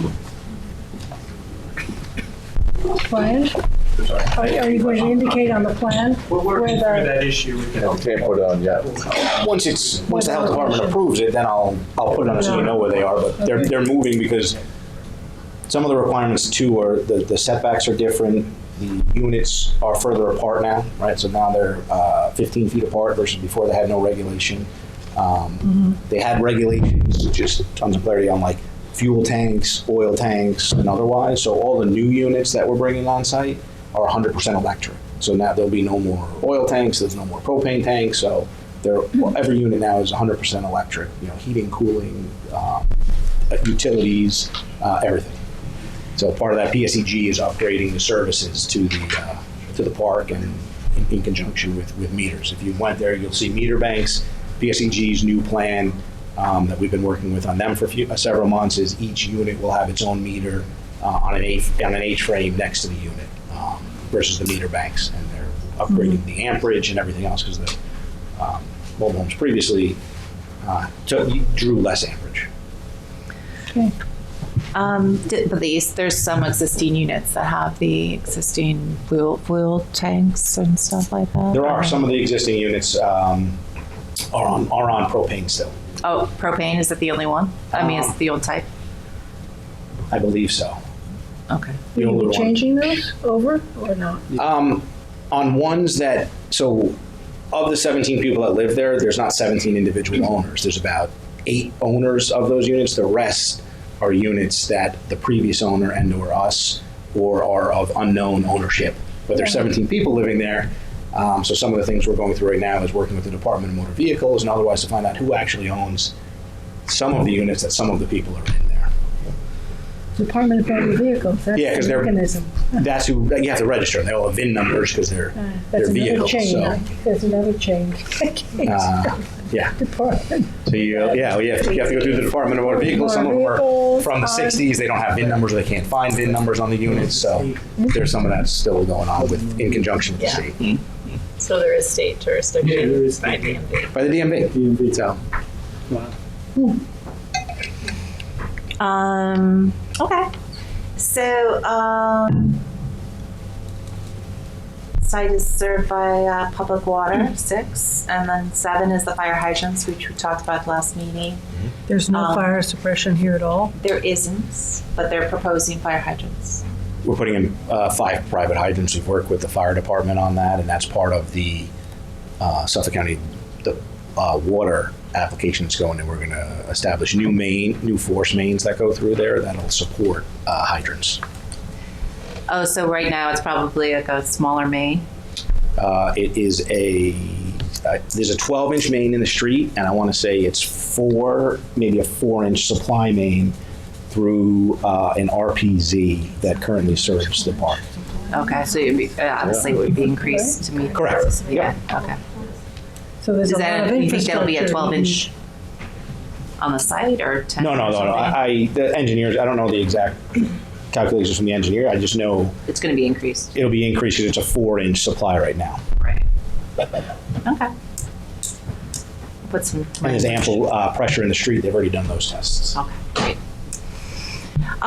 So number 8, I had spoken about this at the last meeting. There was a couple of the lots that are owned by the applicants, but were not party to the original mobile home park, and that's this triangular piece here, this rear piece, and then what I discovered when I was there is that it also encompasses these, I guess, maybe 2 pieces. It's 2. Yeah, I'll identify And- both of them. Right, and there's a road to the north of that.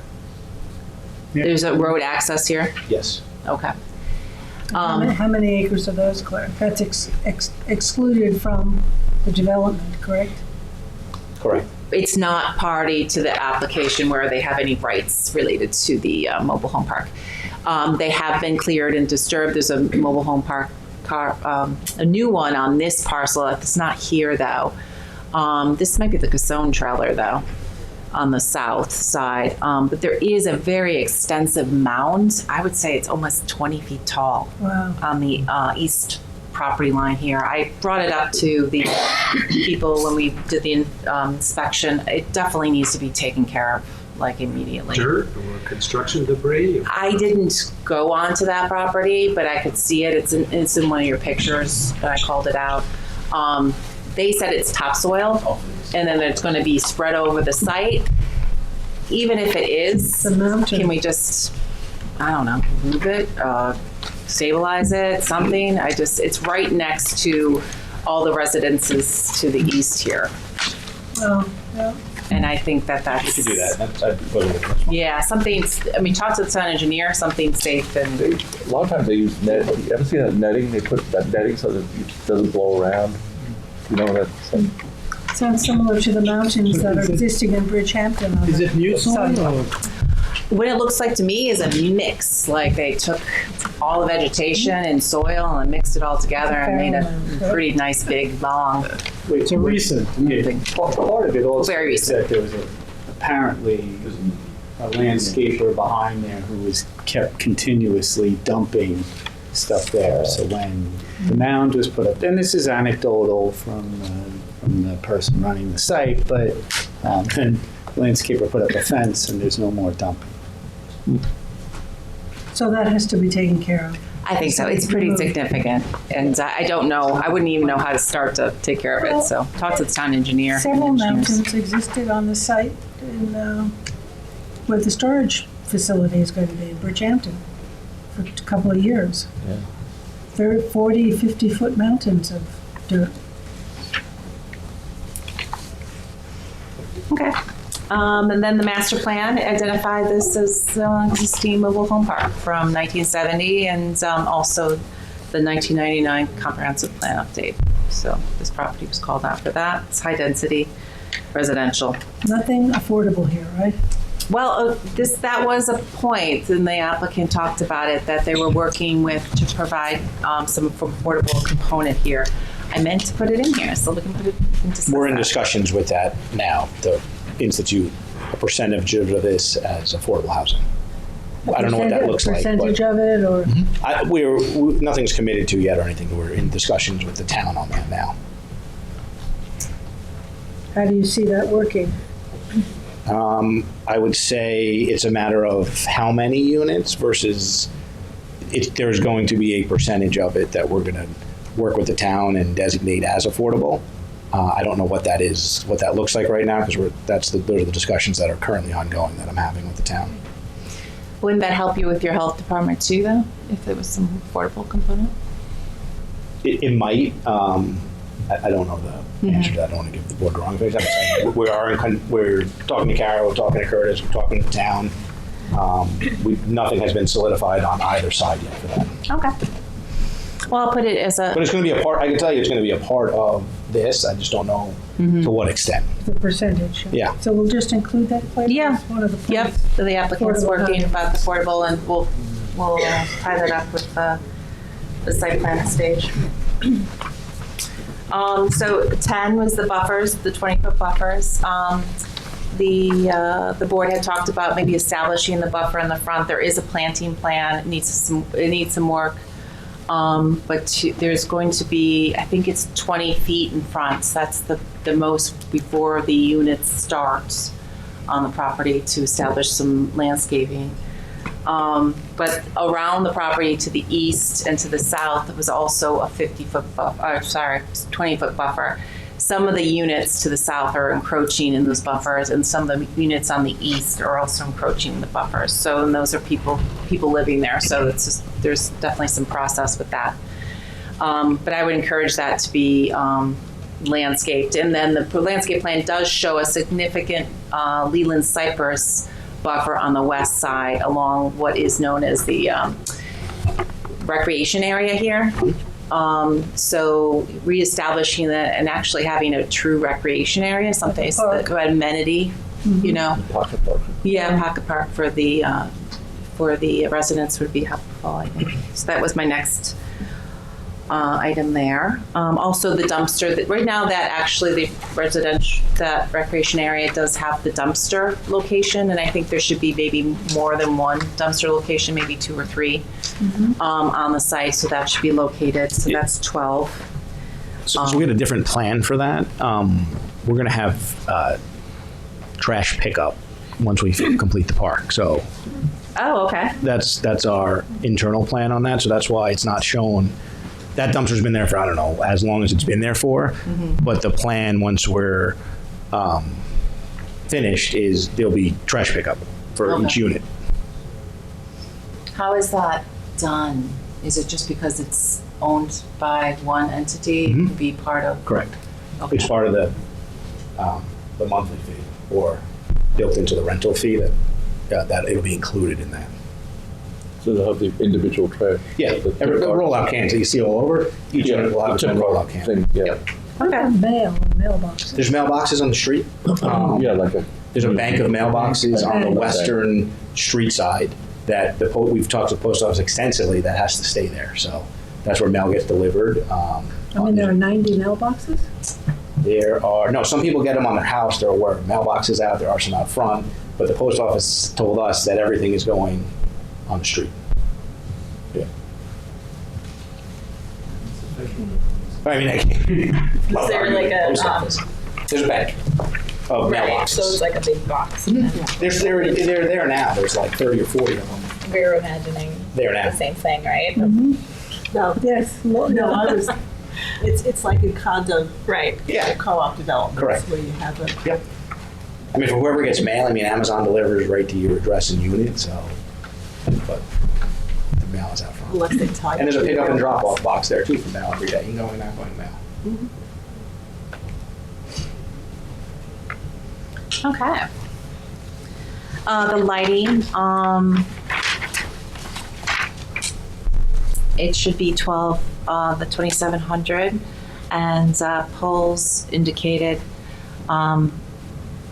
as 10 and 14 foot tall, but there's no details provided. The electrical service you talked about, so I'll put some additional information on that. Obviously, it's going to need a town engineer. There's been extensive clearing on the property, so they'll have to give approval. The sustainability, I just mentioned maybe solar on the recreational lot, possible. So, and you found that there was no chargers required because they'll have individual electrical. And then the landscaping, this is related to the buffers. And then there's no plantings proposed in the 20-foot buffers. And then any existing decks and sheds should be noted on the site plan, referrals, and public hearing be held. Claire, any kind of a notation on drainage? Has an engineer weighed in on that? I mean, There's a full plan that's gone to the town engineer for road grading, road drainage, runoff, everything. runoff from these units. Correct. And for the entire park. That's with Mr. Howden. Do we want to add that? 15. Number 15? Oh, it is 15. Yeah. Got it. Sorry. That's okay. And these are private roads, so included in your fee would be Snow you plowing. take care of snow plowing, maintenance of the roads. Take care of everything. Everything's private. Correct. One-way roads, and everything's private. Right. And these are what, like 2-bedroom? 2 or 3 bedroom. 2 or 3 bedroom, so. There's 2 units that are 4-bedroom, but everything else is 2 or 3 bedroom, depending on what was there. And parking is per unit? Per unit, yeah. That's up, the plan you have, we showed 2 or 3 spaces based on the number of number of bedrooms in the unit. That'll be formalized because the park rules state, and we're going to enforce that, no parking on the street because they're one-way streets, so it's a health and safety issue. But parking has never been formalized on the units, so we're formalizing parking on the units. That's where everyone will have to park to keep the streets clear. Do you have an estimate of how many people you think will be living in this community? I don't. Say 2 for X times 93 is 185. 200. Yeah. 200 people plus? Right. Do you intend to do any kind of, I don't think I saw it on here, but sort of banked parking if the folks have a guest, say there's 2 bedrooms and there's 2 adults living We're there. we're working on that to see where we can put some additional parking. But 2 or 3 spaces is more than they ever have been there, but Sure, it's still not ideal. Yeah. So Brian, you own those two parcels, those two long parcels where the mountain is, and Yes. right? And then you own that triangular piece Yeah, and the parcel to the south. at the back. Yes. Isn't that part of the buffer, Claire? Or No, it's a separate lot. It's a separate lot, separate land Oh, line. so those trailers that are there are in the buffer area? Yes. Do you plan on these to be annually rented, or is this going to be a transient? No. What's the business plan? Minimum of 1 year rental. So we have other rental communities, and it's a minimum of 1 year rental, if not longer. We don't want turnover. We want people remaining at the park or the property.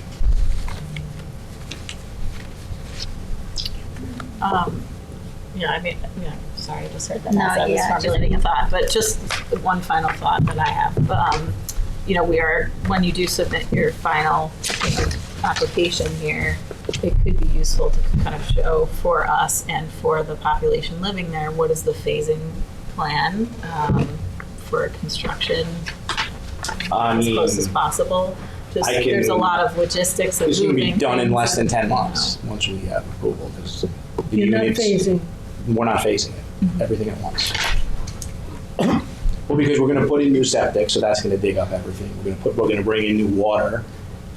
So we're going to put all the pads in at once. We're going to put in all the water, sewer, everything at once, and then repave all the roads at the same time, because it wouldn't make sense to put in new roads, dig it up for the water, put in new roads, dig it up for the drainage. So it's not going to be a phasing plan. It's going to be all And at you're once. upgrading electric too? The meters. That's a swap out of meters, so Okay. it's not, and they're above ground utility lines that are existing, that are remaining. Are you making any accommodation for the people who are existing, who Yes. are living there? Yes. We have an on-site person that Claire met that is there every day to address any issue that any of the 17 families have on site. Are they being negatively impacted now by this? I mean, there are complaints that we address. Some of the complaints we can address. So, for instance, we're responsible for everything up to the unit. So I'm responsible to bring electric to your unit. I'm responsible to bring water to your unit. If your unit if you have stuff in your unit that's popping breakers or otherwise, or if there's a water pressure issue in your unit, I have to bring it to your unit. I can't do anything inside of your unit. So we receive complaints on that. We try to work with the owners on that. But if we don't own the units, I can't do any work inside of the unit. I can make sure that there's water to the unit. I can make sure there's sewer to the unit. I can make sure there's power to the unit. I can't do anything if you're having issues inside of the unit. If it's a unit that we don't own. Right. When there's issues with roads, we fix that. Sometimes when there's a lot of rain, there's some potholes. We can't fill the potholes till the rain ends, so that happens. We work to keep the dust down. We're consolidating all of our efforts. We pulled all the permits for the front of the park and in separate areas, so all the machinery, everyone that's working is working in an area. We're not blocking traffic or anything like that. So as issues come up, we have someone that's on site every day but Sunday, and everybody at the park has... Living in a unit? No, not living in a unit. The plan is once we have approvals on one of the new units, we will have 2 24-hour on-site people that live in the park. I would think water pressure is an issue with a 4-inch water pipe going in. I mean, it's been like that for 50 years, but I can only go so fast. I mean, I gotta get it from town, Yeah. But Claire, we're going from 17 occupied units right now to potentially 93 occupied units within a year of, when it gets approved. I think we should have something in here under the preliminary planning and review and issues is the traffic impact. Good. 2-3 bedrooms, you're probably talking, 150 more cars or somewhere in that area, going in and out of this place. I mean, the units are not before the board, though. Before the board is... And I'm not talking, I'm talking about the number of vehicles. I'm not talking about the number of units. If it's 93 units, I'm talking about the traffic associated with It's a site plan 93 issue. units. We're currently, let's talk about what the site plan is really looking at, what this application is for, and it's in the beginning of the your pre-submission reports, including lighting, landscaping, roadways, and drainage. That's really what your consideration is. I mean, some of this is a little far afield. I know that the property owner is willing to do a lot of things to make this better, but I think we need to reel in exactly what this board is looking at and where your jurisdiction is. Well, we're looking at roadways. Roadways within the property, not roadways outside the property. So you're saying we don't have we shouldn't be looking at traffic impacts? Is that what you're saying? This is an existing you can only do that entitled property. It's not new. You can't look at off-site mitigation or asking them to do something about that unless you're engaged in a secret analysis, and that holds a whole host of other things because obviously they don't feel that they're going to need secret. So, but right now, if you just have the site plan in front of you, and these are all issues that they're aware of, but if you have the site plan in front of you, the traffic that you are right now looking at is internal traffic flow. You're not creating new road, you're upgrading the existing road network inside. You're not making any new accesses to Old Country. So we're going from 17 occupied units to 93 occupied units. No, we're going from 93 entitled units to 93 entitled units. But essentially, I mean, 17 of them are occupied. Well, that's just 76 of them are right. empty. But for the history of the park, more than 17 have been occupied. And if I don't want to sound obnoxious, but we're getting a hell of a hard time from the town, and we'd have this cleaned up and doing much better. And that's why it's down to 17, because we can't connect any. We're getting these general stop work orders that, frankly are nonsense. Well, so you can't say it's 17. And I'm not trying to give you because we're artificially being reduced right now. I'm not trying to give you a hard time. I'm trying to make sure that entry and exits from your driveways onto our road are safe. Okay. And if there might be mitigating, right there at the driveway entrance, crossing traffic, things like that, I think that's something that has to be looked at. That part's fair, but you started talking about a traffic study, and you keep saying 17 units, and that's not the history that's been here, right? This has been from the 60s. It's been 93, actually it's been 97, but it's 93 now. Well, To be continued at the time of no matter how application. you slice it, however you slice this loaf of whatever we're slicing, it's a major impact on the land. This is a planning board. But it's an existing impact. Well, Can I just compromise and say that we were going to put information about roadways and widths and those types of things, and there's going to be a lot more review of this project. This is to identify potential issues. Right. This is cleaning up squalor. This is something I'd see in western Oklahoma. Yeah, I'm looking at this. But Dennis, they went in and clear cut the entire site, Yes, this is doing stuff without permission, which is classic. This stuff. Classic. This looks like western Oklahoma. I think that's all I have. Since I started this part of the conversation, I just want to say, I want to make sure that people coming in and going out and traveling along, transitioning from your roadways to the town roadways are in as safe condition as possible. Agreed. So do we. Second, the mountain will be dealt with. Mountain. Yes, the mountain's also off-site. Right? Good faith. Yes. Good faith. I will address it. So we're adopting For your pre-submission, the conference report. For your consideration, I will get you a fresh copy. Get us a fresh copy. Yes, but we will adopt it today. Yes. Any other discussion, any other points that we didn't I would prefer, leave? yes.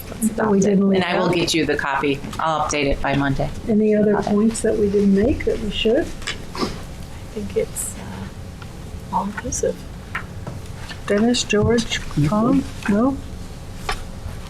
Is there a stop work order on this? Yes.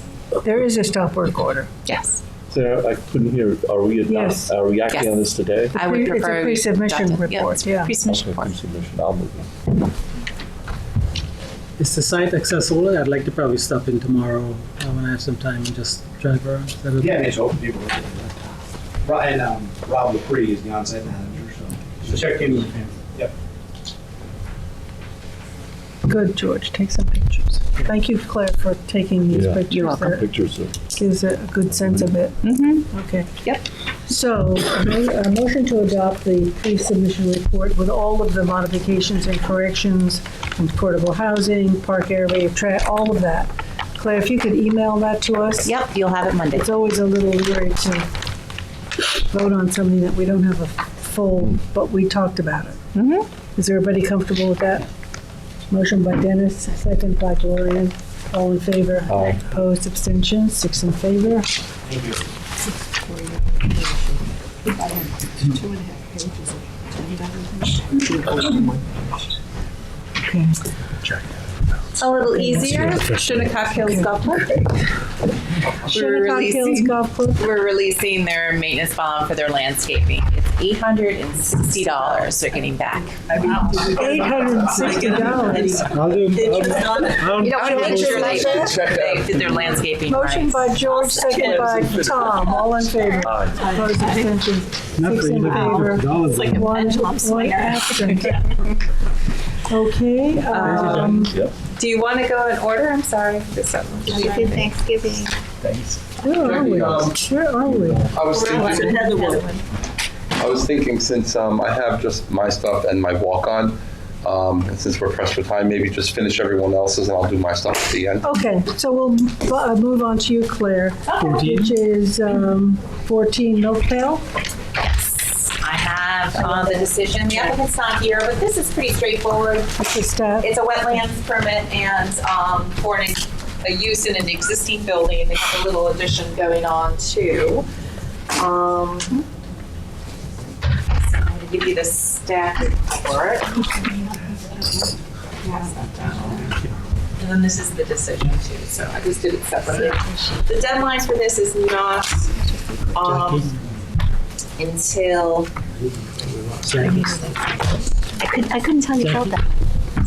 You're such a poker player. Staff report, divination.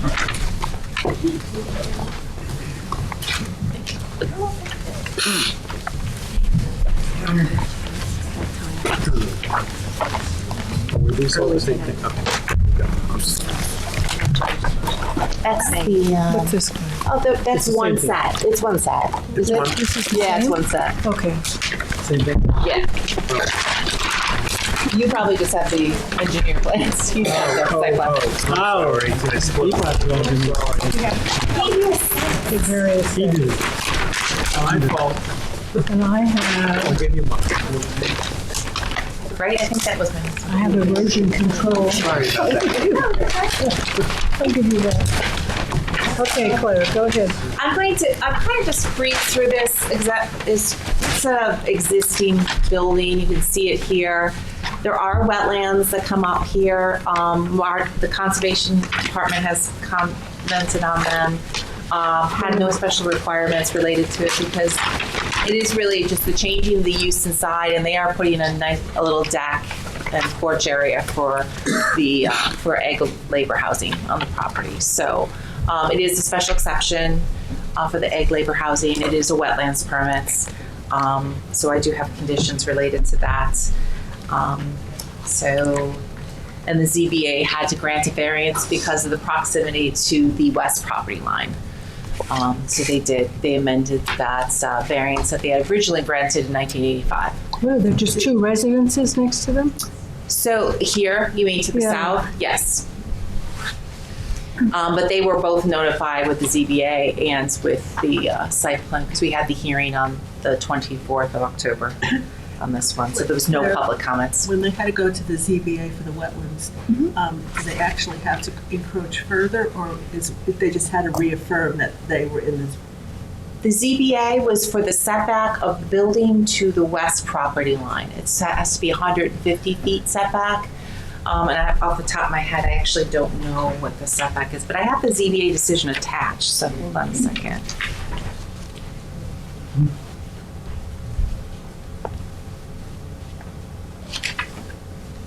81 feet, where 150 feet would be required.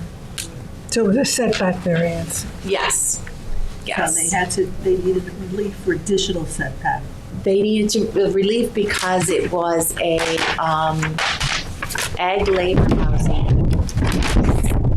use in the building, which it already was. Half the building was already ag labor. They wanted to use the remainder of the building for additional ag labor uses, so they had to go back to the ZBA to allow for the whole building to be used for ag labor housing. But the building has stayed in the same place, so they didn't need 100%. to have additional relief. It's just that we need to changing the reaffirm it. inside. Yeah, that's exactly it. That's where I was trying to go. It's kind of an exercise. It was kind of an exercise because they had already granted it. It's been there for a long time, and now they're getting their approvals for the entire building to be used for the ag labor housing. Putting, as I said, there's a deck going on the south side, and they're upgrading the sanitary system. It's all going to be IA on the property, which is great. a good thing. Yeah, and so the Conservation Board did identify that also. So if you want me just to read some of the Yes. referrals, and then we can just touch base quickly on the special exception. So the town engineer just set the fee and arranged for a pre-construction meeting. The fire marshal said the area is served by public water. And then additional review will be the building departments, no issues from the county or the fire department, and the Conservation Board said. Conservation Board supports the renovation of the existing one-story building in order to provide additional square footage for ag labor housing, as the proposed improvements would enhance the protection of the adjacent town regulated wetlands by replacing the existing outdated sanitary system with a nitrogen-reducing IA. Stormwater runoff impacts will be averted by the planned use of temporary silt barriers as well as installation of subsurface dry wells to serve both the workforce housing and the proposed driveway. Paved services would be minimized. Plant protection of existing natural vegetation is likewise endorsed, as disturbance of the wildlife habitat would be avoided. So they're approved. And then the Ag Advisory Committee also approved the project. So that was that. I attached the ZBA decision for you. And so the report outlines the special exception criteria, which is the general ones, and also on page 4 is the specific ones. And this is where the setback is talked about. But A has to do with the sanitary code, and obviously the IA system is being used here, so it's being upgraded. B is dwellings shall be located in the site of the farm, and everybody's familiar with this property. It's an active farm. It's actually not only this property, but adjacent properties. I think the whole total is 69 acres that they're farming. And C is the placement of the dwelling. Group quarters shall have access to a paved street, and that is existing. D is that the setback shall be, the side line is 200 feet actually, and the above standard is not met, it's 81 feet. I'll note that the ZBA granted the relief for the setback. So based on that, I didn't want to go through all those standards for you. There's no other additional conditions. There's 6 formalized parking spaces being utilized. If you want to just go through the conditions of approval, if you're comfortable, I can do that.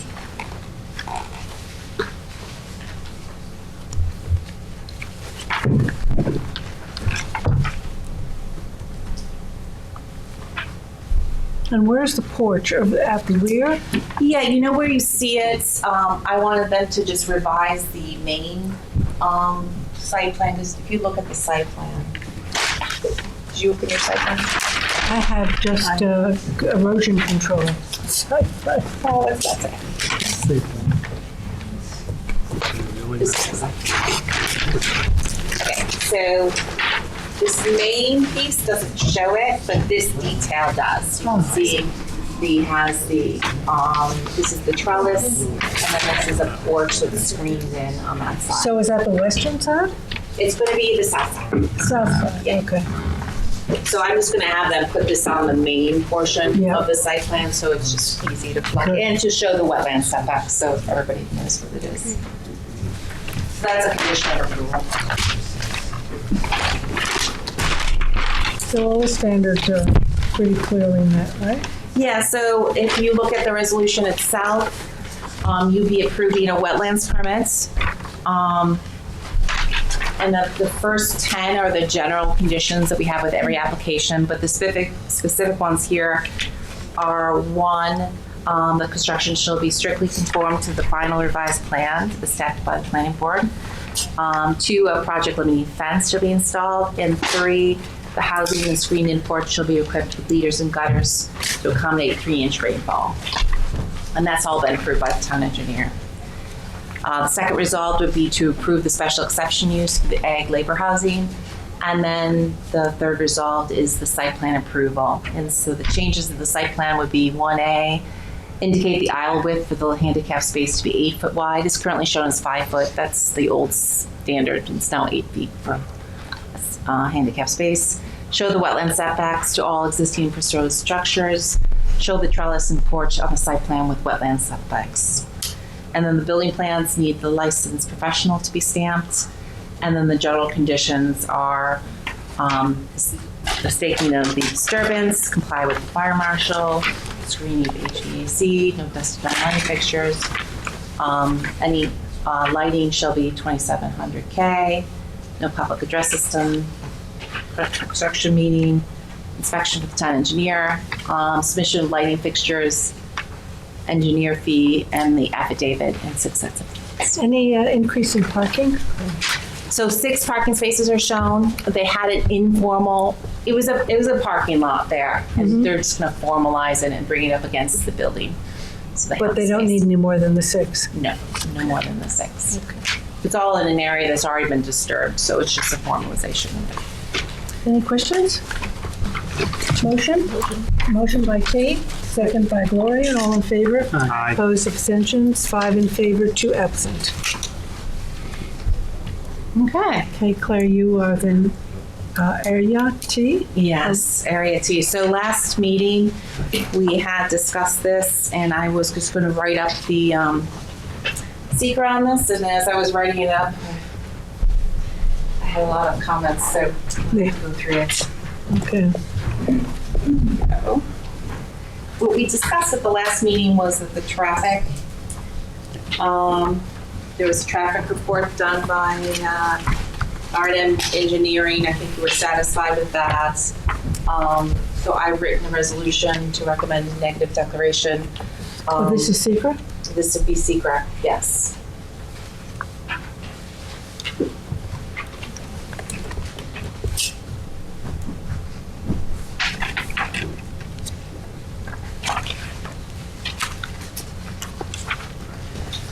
Well, as I was going through this and I looked at the original pre-submission report, let me pull this up.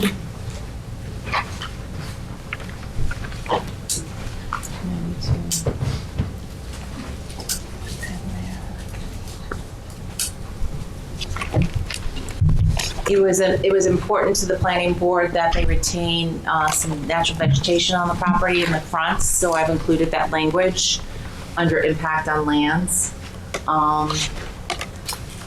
So that is on page 1. That's the 5th bullet.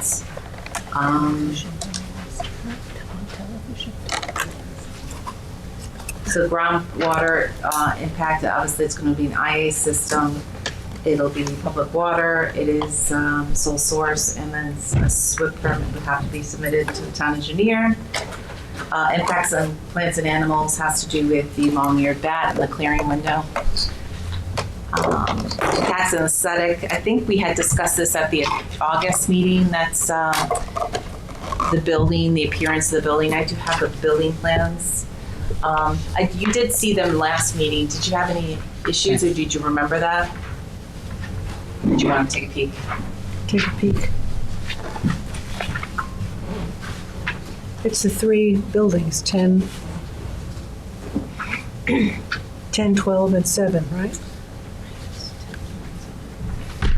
Yes, the 3 buildings, exactly. That's total 29,000 square feet. This is the appearance of the front building. So, I think it needs a tiny bit of work. Oh, God. Did ARB see this? Not yet. That is what you recommended at the pre-submission stage, and I don't think they've gone to them yet. They didn't understand, maybe. Maybe. So. I think there's some issues with that. Yeah. I mean, there should be some articulation in the facade. These are just flat, right? I think it 2 is stories, 3 stories? Here, I have plans for you. This is a 2-story building, yeah, the front building.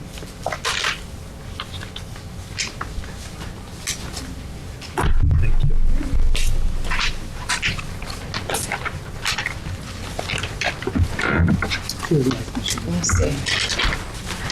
Yeah, it's a flat front building. That's right.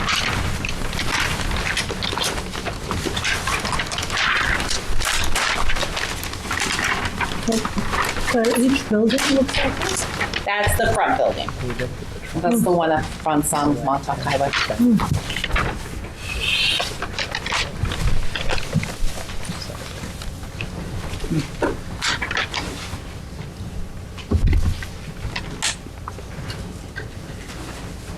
I think the architectural review board should take a crack at it.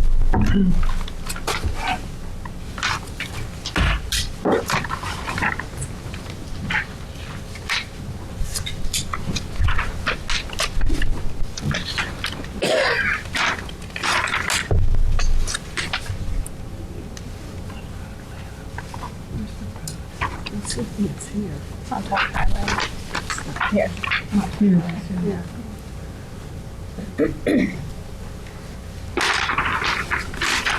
Well, particularly that front, the building that faces on Montauk Highway, Claire. I'd have the architectural review board take a look at it, and the vernacular Are you is. good with that being a condition? Okay, perfect. Then we'll leave it at that. I'm curious, in a couple of places here you've said to maintain 3-inch caliper trees. Yep. And, how do we anticipate that would be accomplished? Because they're clearing the rest of the site, yeah. The site plan itself really prevents that requirement, so, how can we have a negative declaration when we have conflicting recommendations in the site plan we see in front of us? We want street trees, at least that's what they can see, right? In the EAF, you're checking yes to many of the questions here, so I'd favor looking at this fully with a positive declaration. The traffic alone that we talked about and the traffic analysis that was done, the consultant's really not familiar with this area and the pressure that that particular corridor is under. Tom, maybe you could comment on that piece of things, but we've discussed many times that the roadways and the infrastructure have been deemed insufficient, and here we're, adding a significant amount more of development.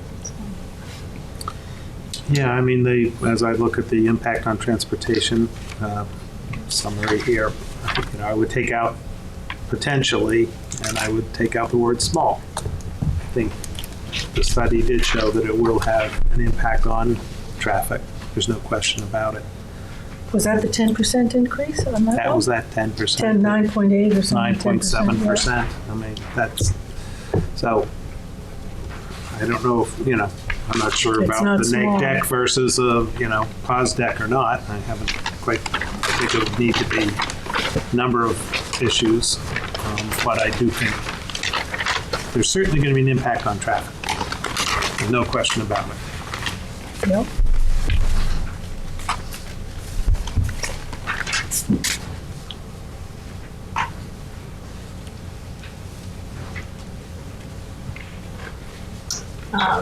The community character area too, we had asked in the early stages, I believe, of this application to have similar buffering along the roadway, just similar to the lot that's right to the west here that has, some vegetation on the roadway to keep the community character in place, as that is developed, and the site plan that's before us does not show that.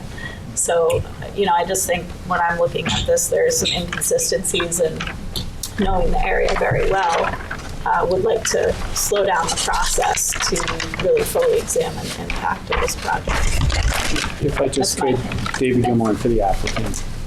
You're making a secret determination.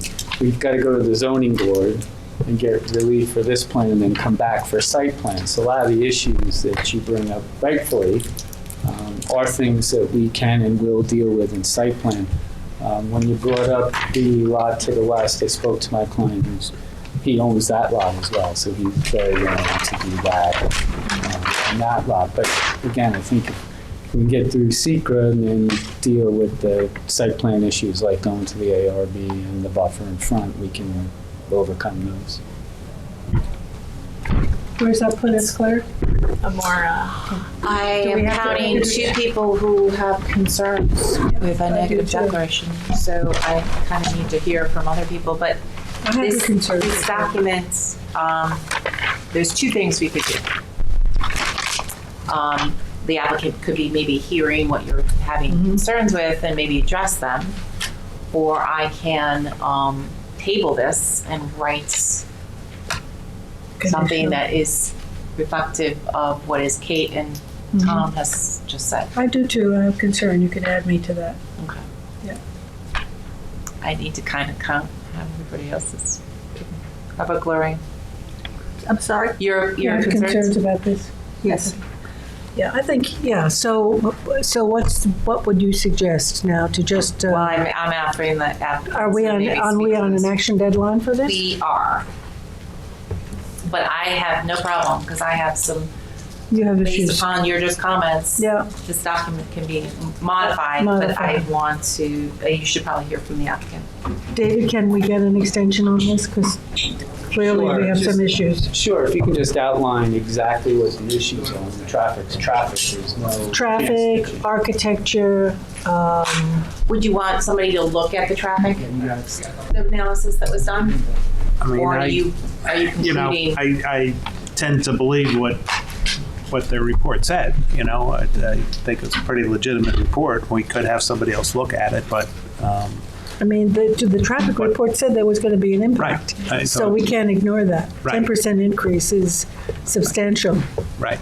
That's. Yeah, I mean, I think looking at sizing down the development and, keeping more. Development is sized down. Well, I remember that the argument was that you could subdivide it into 3 lots and you could get, what, 15,000 on each. Although that would be, I think you probably need variances for that, for setbacks. Right. We can fit it. Because it's a pretty narrow lot. But scale. Yeah, I mean, I think it's really hard when we know that the roadways are at capacity to not suggest lowering the development density to allow the applicant to still use their property efficiently and economically, and at the same time try to avert the traffic catastrophe that is sort of here every time there's an accident and all the roads shut down. So, I mean, that seems to me like the way I can think I want some about. direction though. When am I coming back? Was there cross-access? Did we determine? There's proposed cross-access for the applicants. It's a good question whether the site to the west has cross-access right now. It might. Is that the one that's owned by your client, David? Yes. The one to the west? Yeah. Right. Maybe there is in the rear or the middle. The middle looks like maybe.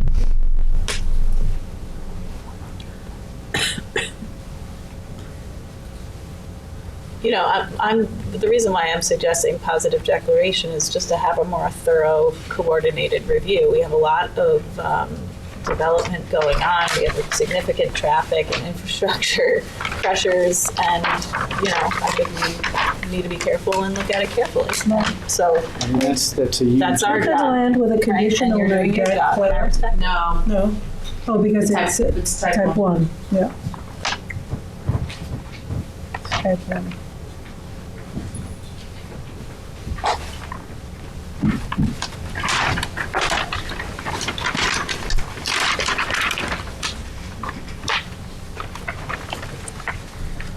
So traffic and architecture are the two Traffic, issues. architecture, and density. I mean, I'm looking at the parking here and looking at interior circulation. There is a cross-access, for future cross-access with the west. And of course, we obviously don't know what the owner of that piece of property is going to propose for that in the future. To the west. To the west. So it has a connection. We could connect to the west right now. Right. We could have a connection happen. Where the lot, Tom, that says Hampton Bays on it? That's So this is the subject lot. right. And this right. This has. Oh, I'm sorry. So right. It's I'm through sorry. the middle. Yeah. My mistake. Yeah. So there is cross access there. There And is. is that the car wash? It is. Yeah.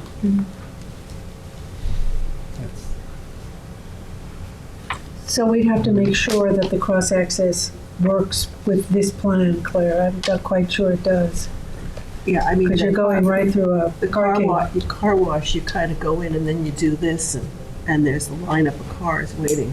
Yeah, I don't, So- I'm sorry, I don't have the. So that cross access could be blocked by. Yeah, quite And I don't know quite how to get to it, but for example, I hard to see. don't believe there's a center turn lane in that section of Montauk Highway. No. How we could maybe get to ideas of what could be done to possibly make things, better if it were to go forward. I mean, because those two back buildings are warehouses, so each one of those bays is going to be a truck, probably. Right. So you're talking about a lot of big vehicles, and a lot of them. Right. And, again, we all know from everyday experience that, it's getting harder and harder and harder to make, left turns out of, especially east of here. But, even this area, making left turns in and out is getting tougher every day. Yeah. And more dangerous. Right. I mean, traditionally, left-hand turns are, among the most dangerous maneuvers, you can make. And so I'm just thinking out loud, if we were to find a way to say, okay, well, this is what it's going to be. Is there a way that somehow that traffic volume could be lightened up through some changes? I don't know. Maybe not. Is there a way to make those lefts in and lefts out, a little safer with the center turn lane? I mean, there might be an opportunity, as you're saying, Kate, to, explore this further. Talk to Suffolk County. Yeah, that's County Road 80. Talk to Suffolk County about ideas they might have. Or have another, or your traffic guys come back and say, hey, here's some ideas. Not trying to kill the idea, trying to figure out a way that we could mitigate it a little bit. Exactly. Make it better. Do it right. Right. I mean, the only positive is making a left out of there, which I do occasionally, is there's really good sight lines. Right, yes, That's yes. And a number of years ago, the town lowered the speed limit out there. I don't know whether- the official speed limit. Yes. So Claire, the property to the west is the car wash. Yes. So how do we do a cross-access in that? So there is, you can see that they have an ability right here, and then the buildings are on the right-hand side in this project, so the parking lots can connect. They kind of match up to each other. Yeah, they're actually in two spots, they connect. But that's where when there's a lot of business, the car wash All the cars are lined up. there. Well, you can have it in the front also, behind the office building in the front, which is the Tortorella offices. So there's some options, cross access. Okay, so we need more time if that's doable. David, Sure. can you give us Yeah. some time on this? Do you want this back on the 12th, or you want to wait till the 9th? Let's do it to 12. And if there's an issue, I'll come back to you. Okay. What's the one after that is January? 9th. There's only one meeting in December. I know, and that's a very heavy agenda now, so we're going to be crammed. David, can you Take go the to 9th. the 9th? To Jan 9, 2025. You have to do a resolution. Thank you very much. Motion to extend secret deadline. secret deadline to January 9, 2025. Motion by Kate. Second. Second by Gloria, and all in favor. Aye. Opposed, agenda. 5 in favor, 2 absent. Okay, sorry online for taking so long. This is quick. Is it deem incomplete? Where are you now? This is Chrysler Dodge, last item on the agenda. Yes, number 24. This is to deem the site plan incomplete. We're waiting town engineer. They need some more information to process the application. Okay. Motion to deem this incomplete by George, second by Tom. All in favor? Opposed, abstentions, 5 in favor, 2 absent. You're done, Claire? I am. Thank you very much. Now it's the Anthony show or the Anthony show? Oh, is it the Anthony show? Anthony wants to go last, so. I'm gonna go last, yeah. I think I. So then it's Anthony. Yeah, one no. You have 19, Townsend? or No, what? 1004 Montauk Highway. Just, yeah. 17 and 19. 1004 Montauk. Yeah, Number 17. yeah, 17.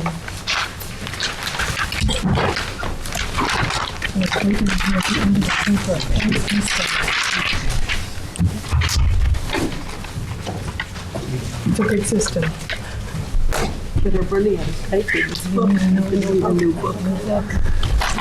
My assistant keeps a book like that. Is this like a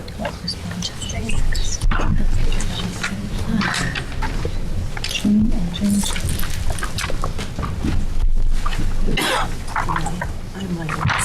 Are those extra? Yeah, no. Thank you. Oh, you found a good system. George? The two that you have in the back. You want this? Thank you. Wait, now what is, there were two different ones. Did you want, Area T and one in school, actually. did you want this? No, close Do you enough. want this? This is Area T also. Do you want these four? There's a smaller one in school I had before. It might have been, yeah. Prema, where'd you go? She's Where's there. Prema? Oh, I didn't see you. sorry, it's hiding behind me. I can start if you like. Please. This is 1004 Montauk Highway. It's the proposed medical use building at the corner of Willow Road and Montauk Highway next to Oh, Prada. yes, yes. This is before you were initiating the coordination of SECRA. It was before you in September. It was incomplete, but we now have all the information to move forward. It's an unlisted action. And since the parcel fronts Montauk Highway and the applicant is proposing the transfer of credits to offset sanitary flow, I'm recommending a coordinated review with the New York State DOT and the county. That's our action? Coordination? Okay. Coordination. Motion? Motion by Kate, second by Gloria, all in favor. Aye, opposed, abstentions. 5 in favor, 2 absent. And then Prema, you have 19, Townsend of Noyak Road. Yes. Maybe I'll just stay up here because I have 2 in a row. Yes, and then you have John Peter Lauren. This is a completeness for a 2-lot subdivision. This is Townsend, right? Townsend, yeah. 4490 Montauk Highway.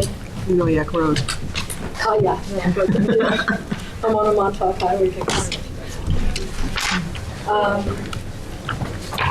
Let me pull it up so you can. And what you're giving us is John Peter Lauren, not Townsend. Yeah, I have my This is the next one. We'll Oh, keep that's the this. next one. You might want to hang on to it. That way I don't have to George, make this. this is the next one. Thank you.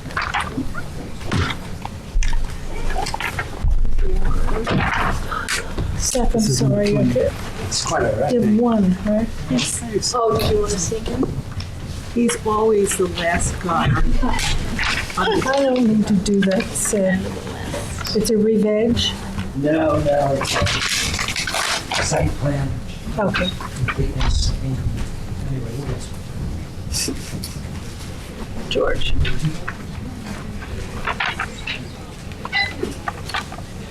Okay, Townsend of Noyak Road. Townsend, 4490 Noyak Road.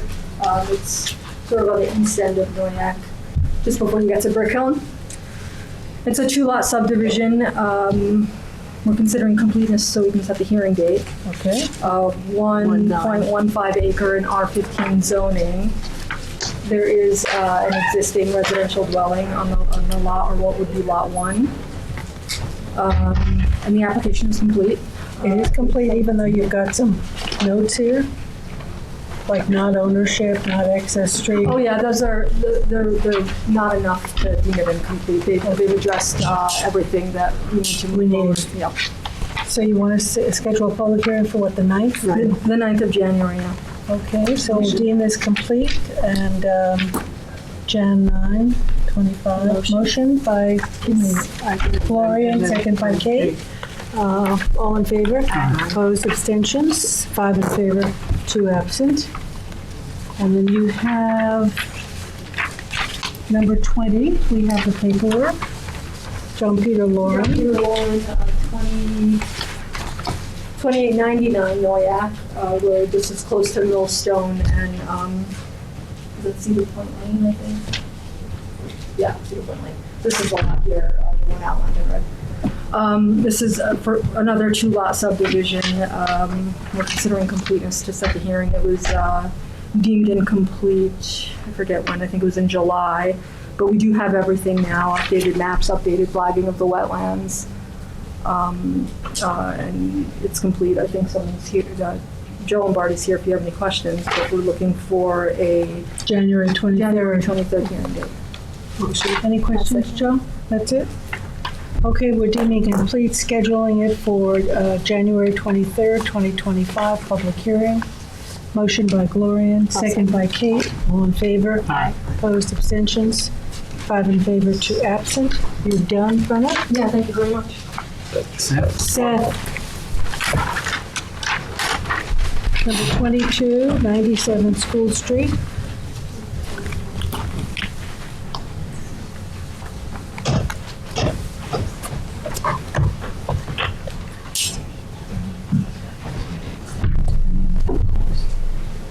So this is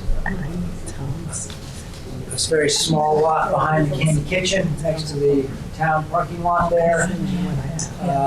Currently, it is owned by Round Swamp, excuse me, Farm Market Good Retail. It is before you, it came before you as a pre-submission, which we've determined it for a pre-submission conference, which will not be necessary. I've gone through 33184 and it is exempt from a pre-submission conference. However, there are a number of variances throughout the years on this lot, and it's going to take me a minute to figure out if they need a variance or not. So I have to. That would make it incomplete at this point. Okay. But my gut is it will need it. It's also a residence, and it's a conversion of a garage. The area there, the little building there on the west. It's 528 square feet. So we're going to deem it incomplete and establish if a variance is going to be required. Okay. Motion to deem this incomplete by George, second by Tom. All in favor? Opposed, abstentions? 5 in favor, 2 absent. Is that, do they own that lot? Yes. They do. I want Anthony. Anthony. Thank you. All right. The Anthony Trezor That's it. Show. Number 11, which is Heatherwood at Hampton Bays. We're just actually doing an extension of the action deadline until December 12th. Extension to December. Yeah, that's the one, that's the mixed-use development in Hampton Bays. Okay. Motion by Kate, second by Gloria, and all in favor. Opposed, abstentions? 5 in favor, 2 absent. 24, that's interesting date. Yeah. That's our last. I'm handing out the report and resolution for Richard Avedon. Richard Avedon, number 12.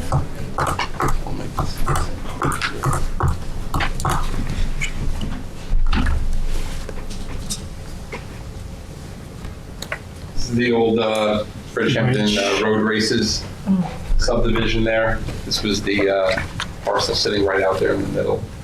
CR 200 zoning district, aquifer protection overlay district. The application is they had a determination from the chief building inspector a couple of years ago that this qualified as a, under the provisions of, not a museum, but it was like it's an archive, so they fit it under educational institutions, fraternal organizations. It's not open to the public. It's an archives building, sitting out in the middle of the woods. You can't see it. It's pretty Good place for an archive. It's pretty benign. It's pretty benign. It's not here. No tours or anything like that? No tours. It's just an archive. So, you know, and you can see. It'll be musty photographs, not just paint. That's true. That's absolutely true. 35% clearing. You can see a big swath of the property is going to remain in natural vegetation. Most of that pre-existing clearing you see from the old original. Sits right in there where most of the development's going. So it pretty much lays this out as good as you. Looks like the driveway takes up as much clearing as the property. Yeah, probably does. And they didn't need a sign. I remember that. There was no sign. Yeah, I put it in there. If they want one, they have to ask for permission. So if you just going over the report? Yeah, we'll go over the report real quick because this is not a complicated site plan. So I described the project, secret classification. This was an unlisted action. This is one where I had the zoning board do the neg deck on it instead of bringing it back here. So that was done. No public comments at the hearing. The zoning board granted relief for this project. Because of the road frontage here, this strip is only 50 feet wide or so. The special exception criteria for that use, their specific standards, requires a 200-foot road frontage. One could make the argument that, effectively, the whole purpose of it is so that you don't have visual impacts and that you could deal with scale. The zoning board looking at this said this is sitting in the middle of the woods, so we've, that 200 foot no visual impact yet. Referrals, we had the fire prevention. And they're just recommending, and the applicant's aware of it, they're going to do it. They would like a hydrant put somewhere in here, because it's a little far, we're going into the woods here, so that makes sense. And I think that that's a good idea. So they have to bring water in from that main road? Well, I think there's water up there, actually. Or the other way, Anthony? But they actually have to put a fire hydrant near the building?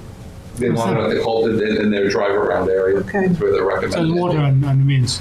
Yeah, and then there's a public water in the road already, Jackie. So, okay. Yep. And then their basic requirements. Town engineer gave his requirements, and he recommended engineer approval, actually, subject to the conditions there. And they're just minor map changes, ultimately. So the big thing is the SWIP, obviously over an acre of disturbance, so they'll have to get a SWIP in with the speedies. Bridgehampton Fire District didn't have any comments. Highway Department. Is it the Bridgehampton Fire Department? Yeah. Huh. Is it It's so far away. I don't know. It's far away. You know what? Now that you say it, Jackie. Check it. Let me make sure I put the right. Well, what would it have been if it wasn't? Well, it could be Noyak or No, North Sea. North Sea. It's not Right. North Sea.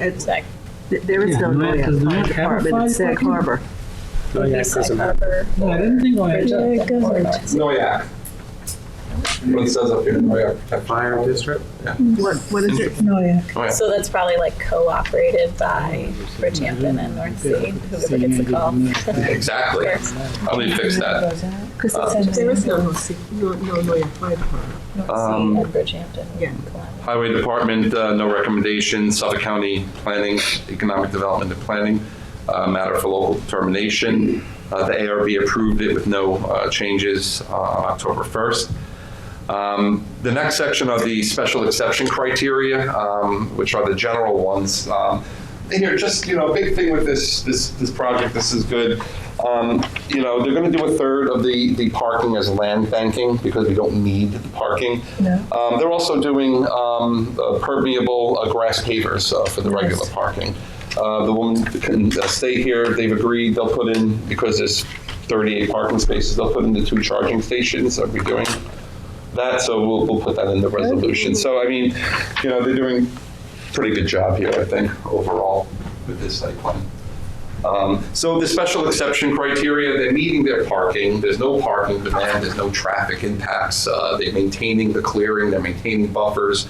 So rather than go through A through M on the general standards, say it's listed out here and this project complies with the general standards. The big thing I did put in there was as it relates to compliance with zoning and everything, we got the interpretation from the chief, who was Dennis at the time, and then O'Rourke, and then this was reconfirmed by Sean McDermott. So I made sure that was in there. There's also specific standards on page 7. The big one was the 200 feet, which they got relief from. 3 acres it requires. This property's 5.5, almost 5.5. So that's good. There's no historic or cultural significant buildings in the area. They're not proposing any, quote, intensive outdoor activities. They've stated that on the record. And they, do indicate if there are going to be any intensive outdoor activities, we would have to know about that, and it would be subject to further review. But right now, they're not proposing any. Outdoor lighting, we just put in our standards regarding adherence to dark sky. We stick with the no higher than 10 feet. No outdoor public address or music system, which is a condition of the approval. And they talk about private kitchens and bars. A lot of times these organizations have them for the members. Their floor plans don't show any. They said they don't have any plans for that at this time. So, do you want to reference the new 2700? Hasn't been adopted by the state yet. That's the question. Oh, I see. Oh, we've been including it. We've been putting it in. Yeah. Perfect. Yeah. We'll put that in, Kate. That's good. Okay. And then the rest of the report goes through, the site plan standards. Again, they're providing all the parking. We're going to do land bank parking. They have the ADA compliant spaces, and they will be properly improved. No archaeological sensitive area. The engineer's done his review. The ARB's approved this. And we encourage the applicant to do the green. The parking is a nice green design. I think the applicant said you'll do the 2 charging stations. That's great. So yeah, it's a pretty straightforward site plan. There's no agriculture in the area, so that's not applicable. So if you go to the second, which is just the resolution, I'll just go through it real quick. Changes to the site plan as required by the town engineer. Per the Office of Fire Prevention, including the location of the fire hydrant. And if one's proposed a dumpster location with code-compliant fence and landscaping, it's not type of use that, but even office uses have dumpster locations. So if one's being proposed, we should see it. Changes to the lighting plan. So to your point, Kate, I'm going to change that language. 27. Elizabeth, just the language in the line is going to change. Our code is changing. Okay. So the Kelvin's going to drop from 3,000, I think, to 2,800. So we'll reference the new regulation. 2,700, sorry. Wow. Dim the lights. 10 people made sure I got that right. So we'll add that. Changes to the landscaping. So I'm just recommending trees along the driveway might look nice. I know they're maintaining all the vegetation. I think street trees will look really lovely. Any interior landscaping, provide the planting specifications and details. Existing cleared areas outside of development, which will just be left to revegetate. It'll actually decrease the amount of clearing. And it's really just, as you can see, a little area over here and a little area over here. If they're so inclined to, just let it. Put some blueberries in. Blueberries. Talking about it. Nice and simple. And then because they have that drive-up area, I don't know if there's a center, is there a center like landscape island in there? Okay. If there was, then we wanted to see that landscape. General conditions of approval, all signage is subject to review and approval. No public address or sound systems. The area of disturbance shall be staked out prior to construction and inspected by planning staff. The engineering fees, $4,800. All HVAC and mechanical systems shall be screened and not visible from the roadway or adjacent properties, and certainly not visible on top of the buildings. Dark sky compliant lighting, the no installation of dusk to dawn lighting fixtures. No additional lighting without further planning board approval. All lighting shall be shielded and directed downward. Submission of an affidavit indicating compliance with the site plan, requirements. Any approvals that might be needed from the town highway department prior to issuance of any building permits. And then arranging for a pre-construction meeting with engineering prior to starting construction. To be completed prior to signature, town engineer approval of final maps and the SWIP. Submission of a land bank covenant for the 12 parking spaces, so that's a requirement, you gotta have a covenant for that. And the covenant basically says that it'll be at this board's discretion to open it up if you decide that's necessary.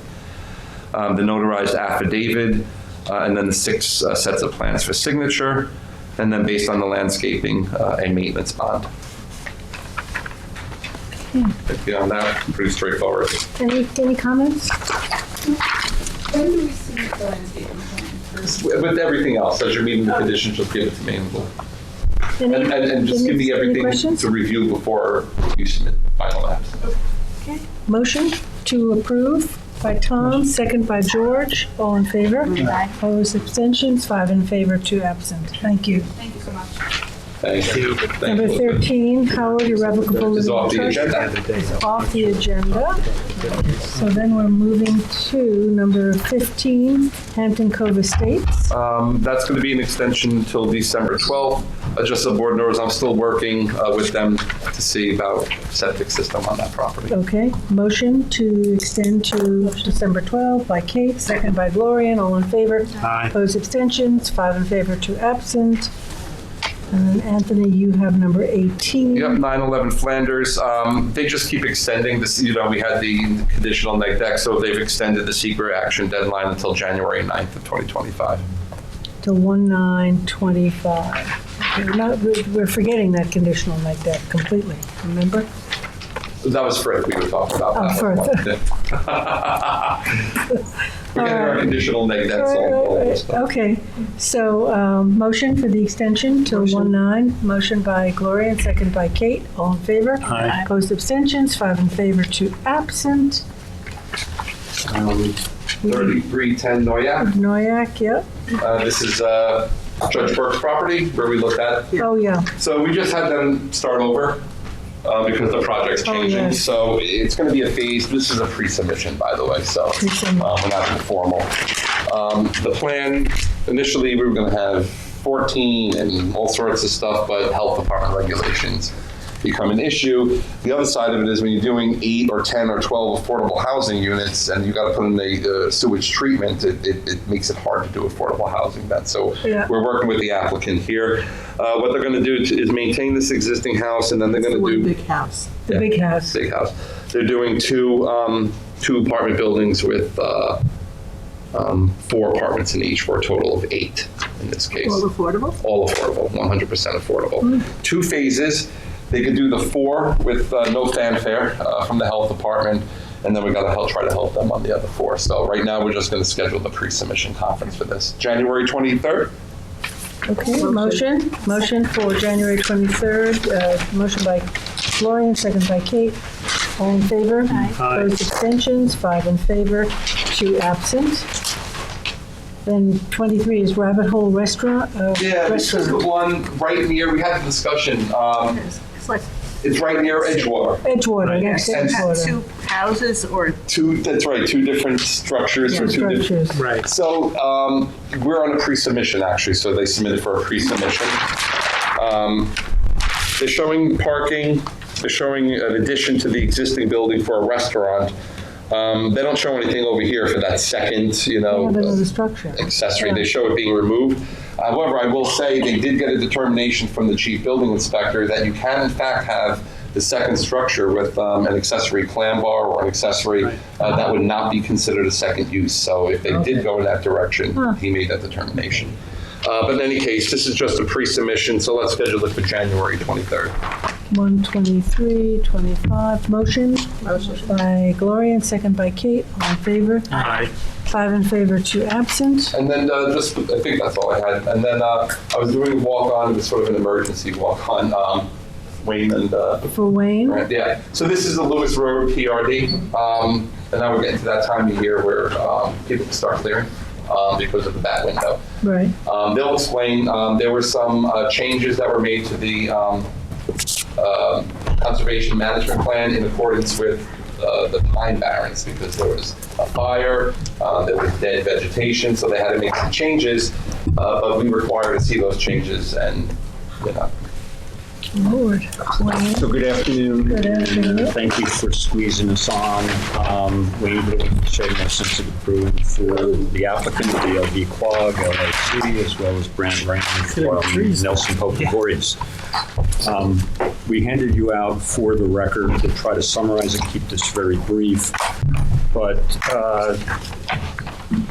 if you recall, there's open space conservation areas that are in and around and north of the development area on the property that remain owned by the homeowners association, subject to the conservation easement. And the conservation easement provides that we can't disturb or do any management of any of those lands without permission from this board pursuant to a conservation management plan. And similarly, Is that the Parlato stuff up there? No. no, this is all within the development. development area. Yeah. And Anthony, I don't know if you have the Can you make it bigger? maps also that I think we emailed you these maps, but I'm sorry we don't have a large map. Okay, you But just hold it up. so if you recall, this is Spinney Road through this part, and this is the development area, and Brant will explain this. I just want to, so the question for the planning board is to approve authorization for certain clearing of dead and diseased material that are dead and diseased by virtue of the pine beetle. Yeah. And, you know, Brant will describe this, but essentially we went to the Pine Barrens first for a general conservation management plan with respect to certain areas that had invasive species. You recall there's one area with bamboo in there. Mm-hmm. If you go out there right now, you can't even tell that it was even disturbed. We've taken the bamboo out, revegetated, it looks natural. And one of the most important things our client has done is every time there's clearing, when they're clearing the golf course or otherwise, whatever plant material they could salvage, they salvage. And we have a plant nursery. You might have been out there and saw that. So that is all going to be used in areas. But what has happened is certain areas, you can see briefly on this, the orange areas. Is that just up here, Wayne? Yes. So those orange areas are 12 areas, they're all subject to conservation easement that have been basically decimated by the pine beetle. Just backtracking, the conservation management plan was submitted to the Pine Barrens back in the spring. In May, they approved that plan. The general process included the bamboo areas, so on. To supplement that now, in light of what we've encountered this fall with a dry season and these areas decimated, we reached out to the DEC, their forest manager. You'll see correspondence here that they've accepted and want us to follow the protocol. But most importantly, 2 weeks ago, within the last 2 weeks, there was a fire on site that took place because kids on dirt bikes were using the property and wanted to have a fire pit, and there was a fire that the East Quogue Fire District had to put out. And there was another fire you might have recalled up near the Sunrise Highway in this vicinity. So they basically approached DLV and said, "You got to do something about these areas. This is just a time bomb waiting to explode." Did you define they? The fire district. Okay. Fire department. So Brant can take it from here, but basically they reached out to the various entities, whether it's the DEC and the Pine Barrens, and we worked with Pine Barrens staff. And yesterday the Pine Barrens had their monthly meeting. It was here. They did put us on the agenda, and they did provide they did approve our proposed management plan, which is basically to take out the dead and diseased material, Brant can describe the methodology, but it's all going to be done by hand so as to minimize any disturbance of the understory that's there. So, because the regrowth is what we're looking for. But we need to take out all that dead and diseased material, will be taken off, grounded and taken off site. So it doesn't remain, the fire district says, we don't even want you spreading wood chips. Normally it's spread wood chips. And they said, we don't want that here. We don't want anything to be a source of fuel for potential fires. So if there's anything else, I gave a brief overview, but if you have specific questions, but we're basically here because the other issue, no matter what, we are limited to the December 1st to February 28th limit for touching anything in this area. So that's why we're here today. Otherwise, we wouldn't be able to get to you in the middle of December, and by the time they can mobilize and get this going. So we're trying to do this. The fire district wants us to get down to going as soon as possible. So you're going to work in all those orange areas? Is that what you're going to be doing? Yes. So, sorry. I was just going to ask, what has the Pine Barrens said? Okay. You said you met with them yesterday. So Discovery, this fire happened, I think it was 2 or 3 weeks ago, maybe slightly before that, but it sent them into an emergency situation. The fire department says, you guys have a major issue here. We need to get this under control now. So they come to us and they say, hey, we've got this situation. What can we do? We establish a protocol that basically says you need to get rid of all of this fuel that's really feeding into your situation. So let's get those trees out of there, and that will help to solve the situation.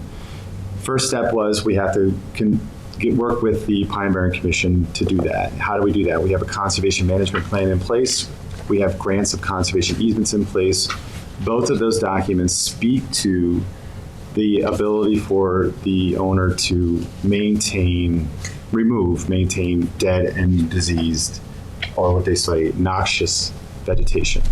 So what we're asking to do, and the protocol will speak to that, I'll get to that to a second, within these identified areas, and these are areas that were identified using drone imagery. We didn't actually field verify this. This was drone imagery used by Discovery Land Corp. But we will field verify it and actually stake off the areas as part of the protocol, take down all of the dead or infested trees and remove them, not quite by hand, surgically as we can, but where we can't take them out by hand, they would use light track machinery to disperse, weight dispersal traction to minimize the impacts to the soils. So the idea is that we remove the material that is dead, which are the pine trees that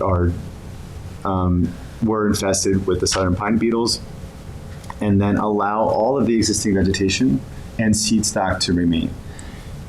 The Pine Barren Commission is very interested in allowing self-heal where possible, and only actively restoring with new vegetation as a last resort. The beauty of this project is, along the way, as they were clearing, before they were clearing the site to do the development, our office was working with them to collect seed and actually transplant mature material from the site and grow the seed or store the seed, and then also continue to grow the transplanted material off-site so that it can be used for situations just like this. So we planned ahead, and it's going to work out for everybody involved, so we can actually put the site back into its natural habitat after we get the dead materials out. So you have a big packet of material in front of you. Basically what it says, the cover letter says, we have a conservation management plan in place. It speaks to this, our ability to do this. And then it further describes the fire that happened, the recommendations from the fire district. It said you need to take action right now. There's also a letter in there, as Wayne said, from the DEC forester, John Marnett, who says, this is a problem. You guys need to take care of this. We support this from the DEC Forestry Division. and your protocol is properly outlined. You also have in here a copy of the conservation management plan, a copy of the easement, and then a copy of the Pine Barren Commission's approval letter from May of 2024 that recognizes the conservation management plan. And finally, a draft letter from the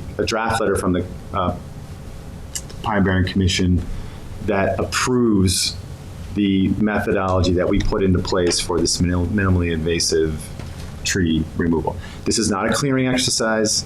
This is a surgical tree removal within these conservation management areas. And the protocol is outlined. I can walk you through it if you feel necessary, but it's all in the packet for your records. We have demonstrated that we can do this, and the owner is willing to take on So are you the cost cutting of that. down dead trees? Is that basically what you're clearing? So The pine tree. yes, we're cutting down just the pine trees that are dead or infested Clearing out with the undergrowth? No, just the trees. Just the Yeah, trees? as the trees come down, they will be cut up, moved off, chipped up, and the chippings. So another point of clarification: a vast majority of the chippings will be removed. Only a small amount will remain for a light ground cover to help with any disturbed soils, so that there's no erosion issues. So you like also identifying what the origination or disease or infested tree to take those down as well, which would make sense. Yes. So if they're impacted by the southern pine beetles, there's no need to let them down because they're going to be dead in a few months anyway. The So Pine Barrens Commission have anything to say about this infestation?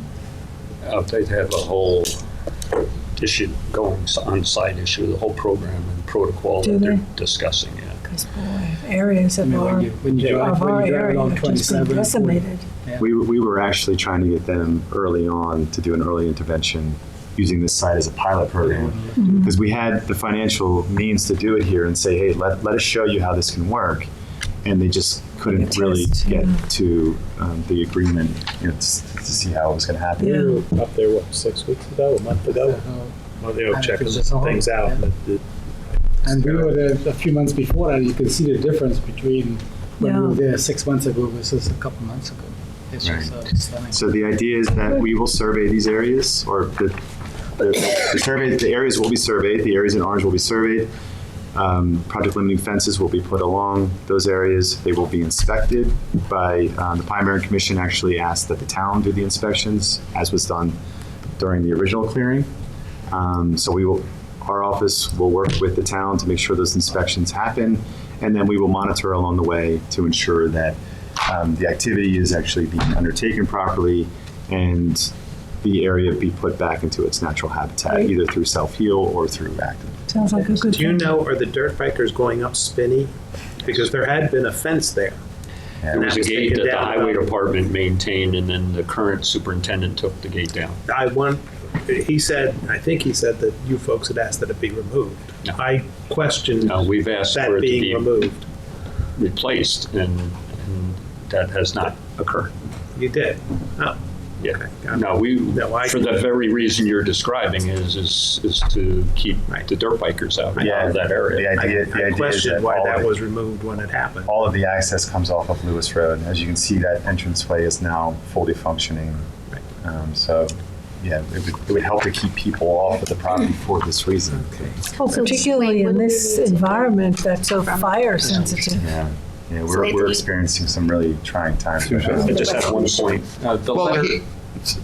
The letter that Gloria and you asked, the letter from Pine Barrens that they had as a draft on their agenda, and they discussed, they wanted some modifications to it, so we didn't get the final. We would hope to get it today. We asked if possible because we might be meeting with you. But essentially, they wanted, number one, what Brant said is they want the town to be involved in the inspections, and they want some sort of as-built final inspection to make sure that it was all done, and that's done by the town. So there will be a modification, but this was all generated because on November 7th is when, after the fire was on October 27th, we generated a letter and to them, and they put it on their agenda for this month early on, and the whole discussion was based on that. In the meantime, Brandt's office was having conversations with the Pine Barrens staff.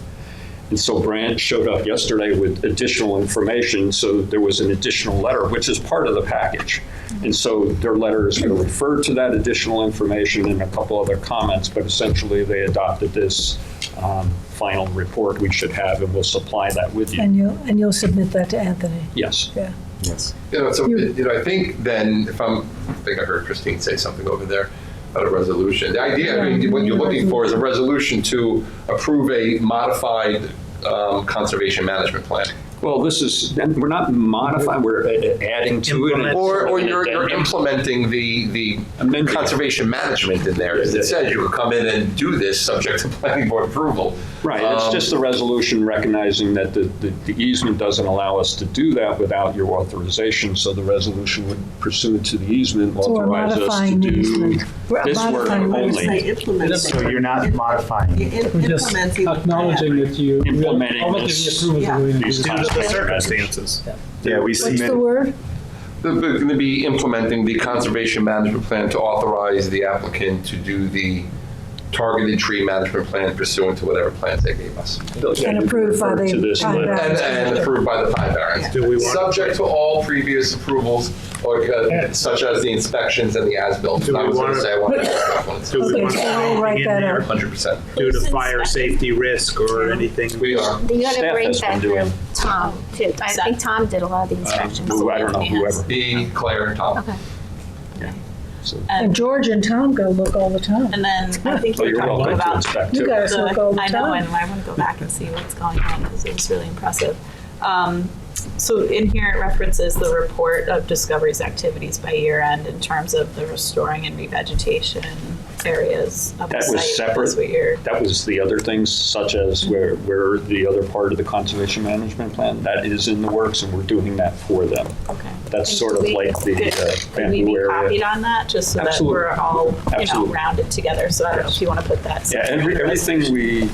we submit to them, we try to copy you guys. So Anthony Beck, so you're going to draft a resolution? Is that what you're going to do? Do we want to put something in there about due to the You're approving circumstances? something now, so you can get the clearing done. Right. Yeah, So but the resolution will follow. We're going to put in, Due to the fire whereas risk that there was a fire, Right, and okay. that there was a pine beetle infestation. So we have a record of why we did it. 100%. Right.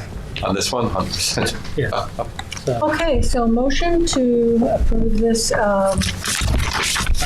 are you calling it? Conservation Conservation management. by George, second by Tom, all in favor? Aye. Opposed, abstention, 5 in favor, 2 absent. Thank you all. Thank you. Motion to adjourn. Motion by Gloria, second by Kate. The one you emailed? We are 5 in favor, 2 absent. We are adjourned. Happy Thanksgiving, everyone. I have one. That's an extra. Everybody. I'm going home and studying.